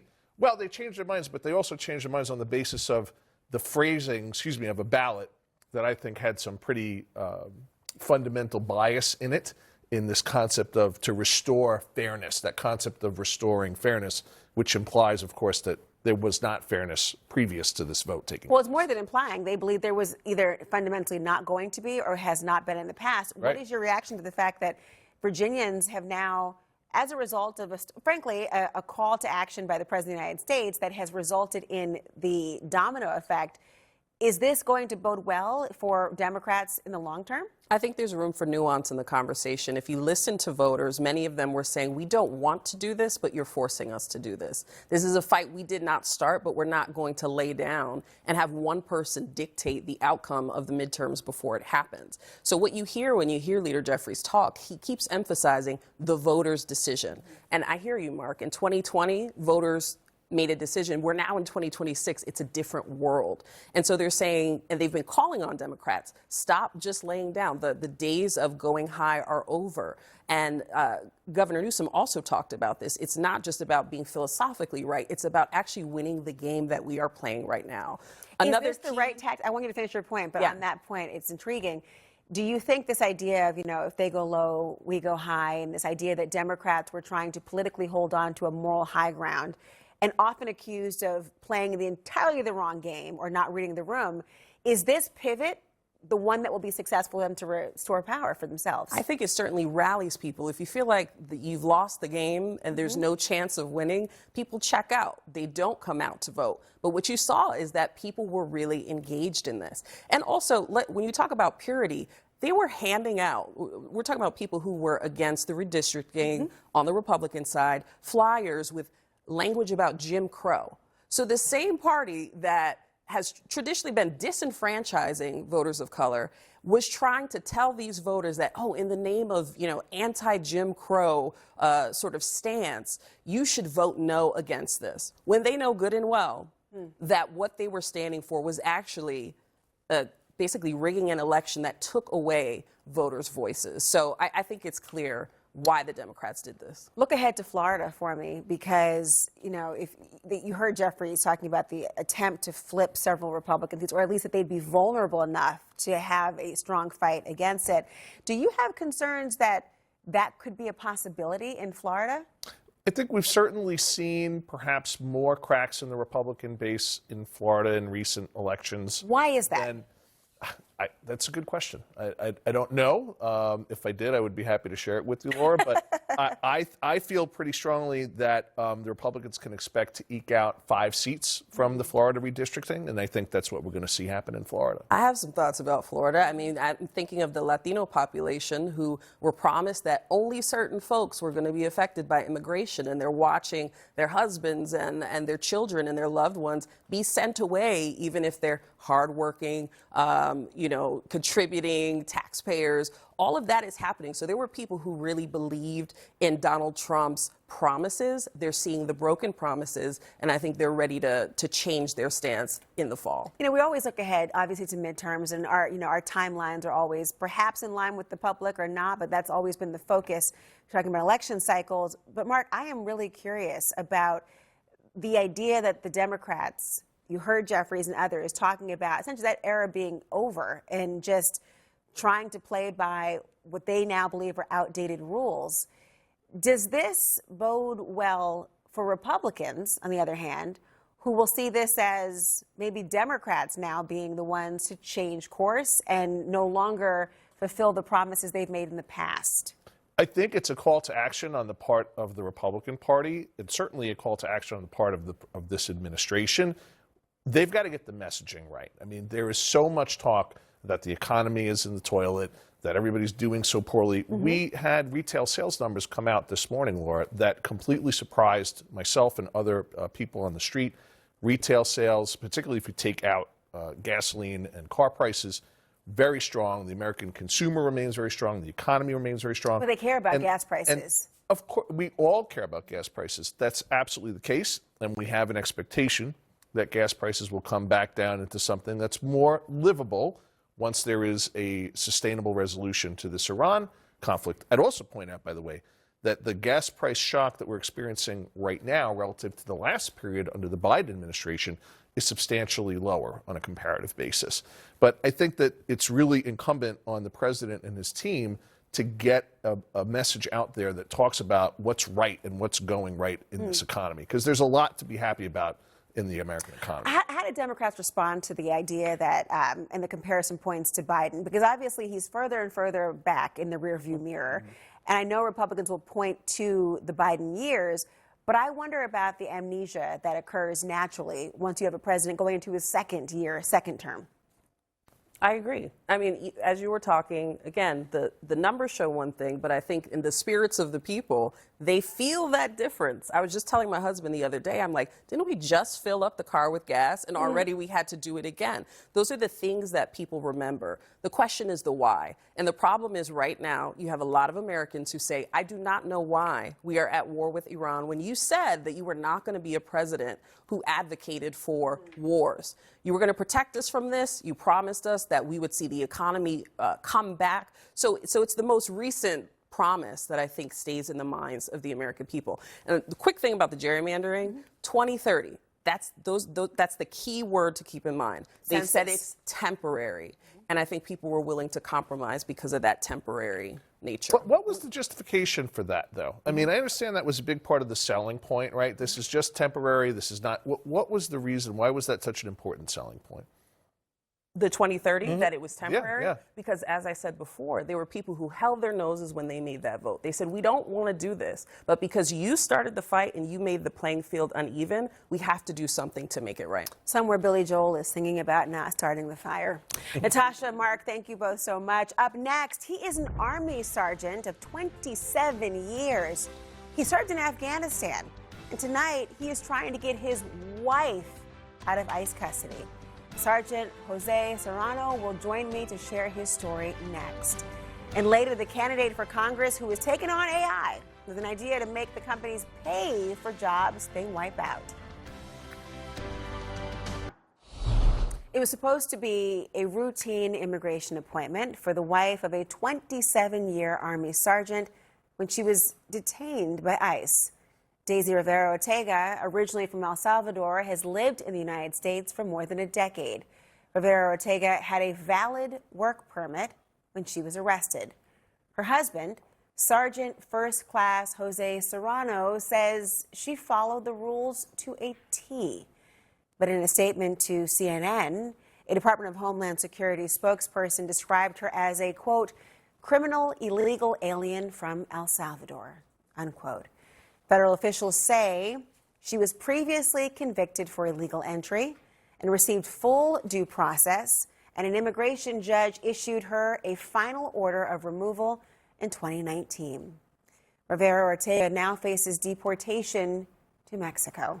Joining me now, her husband, Sergeant First Class Jose Serrano, and her attorney, Matthew Kozik. Thank you both for being here. Sergeant, I want to begin with you. And just, it might be shocking for people to know, given your service, that this is happening in your family. Can you tell me what ICE officials told you when your wife Daisy was taken into ICE custody? Nothing, ma'am. Thank you for the question. When she got arrested, they don't tell me anything at that point. They don't even have a warrant. They just took away 4 people that work in that building told me, just find a lawyer, just get a lawyer, and that was everything, ma'am, at that point. The Department of Homeland Security says that Daisy was previously convicted for illegally entering the United States, and they insist that her work permit does not prevent her deportation. What's your response to the department tonight? Laura, again, I want to say thank you to you and your team for bringing us on tonight to tell this story, because if it's not told, this could happen to many other service members' spouses. I want to address DHS. We've already know the game plan of DHS. It's to slander the people that they have disagreements with. I've already sent to your team the fact that Daisy has no criminal convictions. There's no case from 2016. There is nothing. So that's a false statement. The statement that she's illegally present and that her work authorization doesn't grant her any permission to be here. I'm going to ask you and your viewers a question. How many people who are unauthorized to be here live on a military installation and work on a military installation and have a spousal military ID? Those were all applicable to her. She worked at Fort Bliss at the hotels. She accessed the security, passed the security lines at Fort Bliss, did that daily. And then she also, had the work authorization or the authorization to live at Fort Bliss. So I want to note those type of things that they say she's a criminal. That's not true. She doesn't have authority to be here. Who, again, doesn't have authority to be here yet works at Fort Bliss and lives at Fort Bliss. And there's one other point I wanted to note. The Attorney General, for her to have a work permit, anyone who has a removal order or a stay removal, they're not entitled to work authorization unless the Attorney General has made a determination that the removal is not in the public benefit or removal is not practical. They gave her a work authorization in 2025 for an additional 5 years. She's had a work authorization now for approximately 10 years. She came here in 2016 seeking asylum. Obviously, her claims for relief were valid. She was granted withholding and removing to El Salvador. She was in the process of parole in place, a military program that in 2019, Congress reaffirmed the importance of keeping our military families together. But I guess this administration determines that service members and their spouses should not be together. I mean, it's not lost on me that I'm looking at a man in uniform having served this nation, and this is more than a story for you. Obviously, this is your life, Sergeant, and it must be so difficult for you and your wife. Have you been able to speak with her? How are you even coping with all of that's unfolding? Yes, ma'am. I was able to speak with my wife last Sunday, around 40 minutes. And also, she have a privilege, or everybody over there have a privilege to call at least once or twice a day. So we keep in communication. Of course, it's only 2 to 5 minutes. It's nothing a long call. But at least I've been able to talk to my wife. Yes, ma'am. How is she doing? She doing okay. When I say okay, she always told me I keep fighting with the situation. And like I said before, my wife is very religious, and she believes this is something that need to happen. That's something that God has for her in this, and she continue. And after this will be something better. That's the type of my wife is. Ma'am. What a woman of faith. I thank you for your service. And Matthew, Jose, thank you, Sergeant. Thank you for helping us to better understand what is happening in cases like this. Thank you. Our pleasure, and thank you again for having us on and telling the story. Let's hope this doesn't happen to other service members. Thank you. Up next, are you freaked out about AI? Are you worried that lawmakers aren't doing anything? Well, my next guest, he wants to change all that, and his ideas have turned him into big AI's #1 enemy. The former Palantir employee turned candidate for Congress, Alex Boris, next. That's another scary thing about AI. The people who run it, i.e. the people who run the world. And it's like five guys who between them and working as a team couldn't correctly read a social cue. I wouldn't let these guys around a mixed drink, let alone my personal data. That was Bill Maher raising yet another alarm on the issue that seems to have everyone worried these days. I'm talking about 2 letters, AI. And if you're concerned when it comes to AI's purported safety risks, the warnings of the large-scale job losses, you're probably not alone. A recent Quinnipiac poll found that 80% of Americans say that they're either very or somewhat concerned about AI. Now, it's extremely rare to see 80% of the country agree on just about anything these days. And one candidate for Congress is making this issue a centerpiece of his campaign, taking big tech head on. There's a war brewing between the big AI companies and the humans that want to regulate them. And Manhattan has become the central battleground. I know, because I'm big AI's #1 target on Team Humanity. The richest, most powerful people controlling the most consequential technology of the millennium have decided that the path to unchecked wealth and power is through defeating this campaign. Ultimately, this story is about the opening front in a fight over whether this transformative technology is controlled by tech billionaires or by you. Well, that candidate, Alex Boris, joins me now. He is a state assemblyman here in New York who is running for Congress in the state's Democratic primary. He previously worked as a data scientist at Palantir. Good to have you here, Assemblyman. Why are you making AI regulations such a big part of your campaign? I didn't originally set out for it to be a big part of the campaign. I figured, I'm the first Democrat ever elected in New York with a degree in computer science. If tech and AI is your issue, I'm already your candidate. But it just keeps impacting people. It is moving so quickly that it becomes a thing that my neighbors are talking to me the most about, whether it's the impacts on their kids, whether it's the impacts on their job. Maybe they haven't seen layoffs yet, but a hiring freeze is in effect, and they're wondering what comes next. Or whether it's some of the international conversations and the catastrophic risks, this is just touching more and more of people's daily lives, and they don't see Congress taking action on it. Well, the CEO of Anthropic says unemployment could reach as high as 20% in the next 5 years because of AI, and that half of all entry-level white-collar jobs could be wiped out. Is that hyperbole, or could it be as bad as he's claiming? It could be worse. I mean, we have to approach this whole thing with humility and understand that we don't know exactly where it's going. I hope it is not that much of an impact, and maybe we end up in a place where the normal policy choices we already are trying are enough.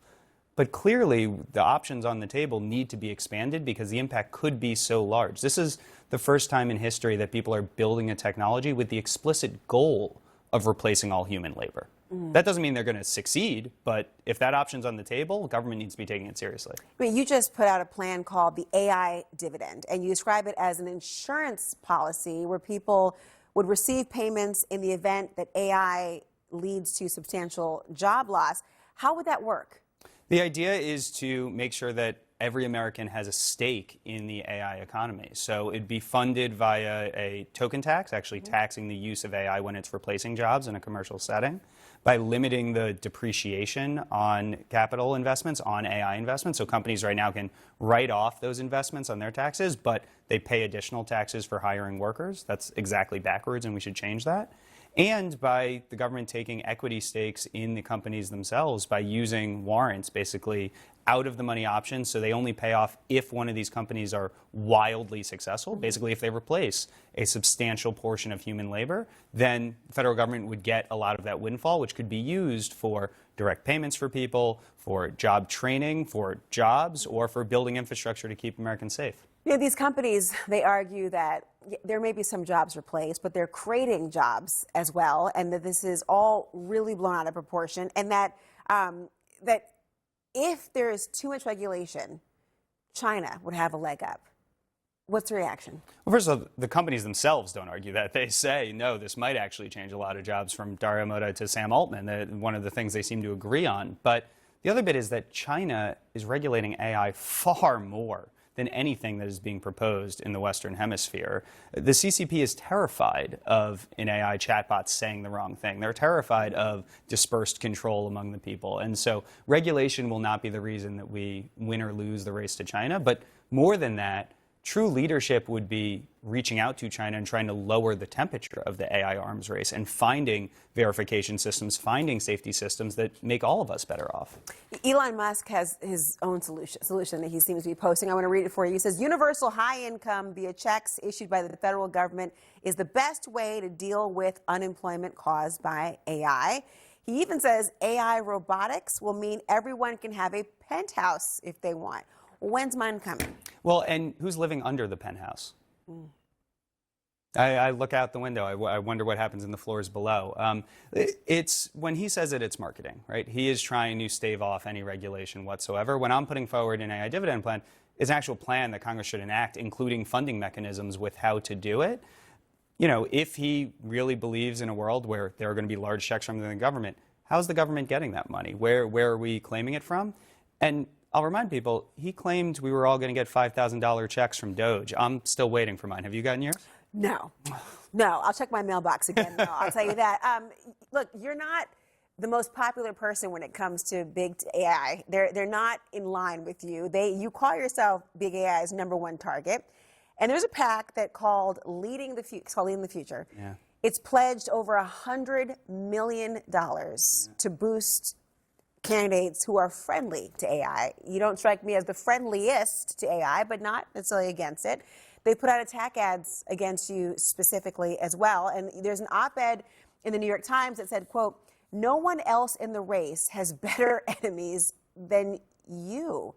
Does your message still win if you're up against this sort of machine? Absolutely. I'm standing with the 80% of Americans that are seriously concerned and the 80% that want reasonable guardrails that are actually protecting them. Most of America is not anti-AI, put it back in the genie back in the bottle and burn the data centers. They're saying, I see some uses for it. I want it to cure diseases. I see it automating some of the monotony of life, but I'm worried about what happens to my kids. I'm worried about the AI slop. What is that impact on our democracy? I'm worried about my job. This is moving really, really fast, and government doesn't seem up to the task. And my message, along with the vast majority of Americans across parties, is that Americans need to have a say in the development of AI, in the most important technology happening in our lifetime. It shouldn't be decided by just 5 Silicon Valley billionaires. Fascinating. Assemblyman Alex Borres, thank you so much. Thanks for having me. And hey, thank all of you for watching. Alex Michelson and The Story is next.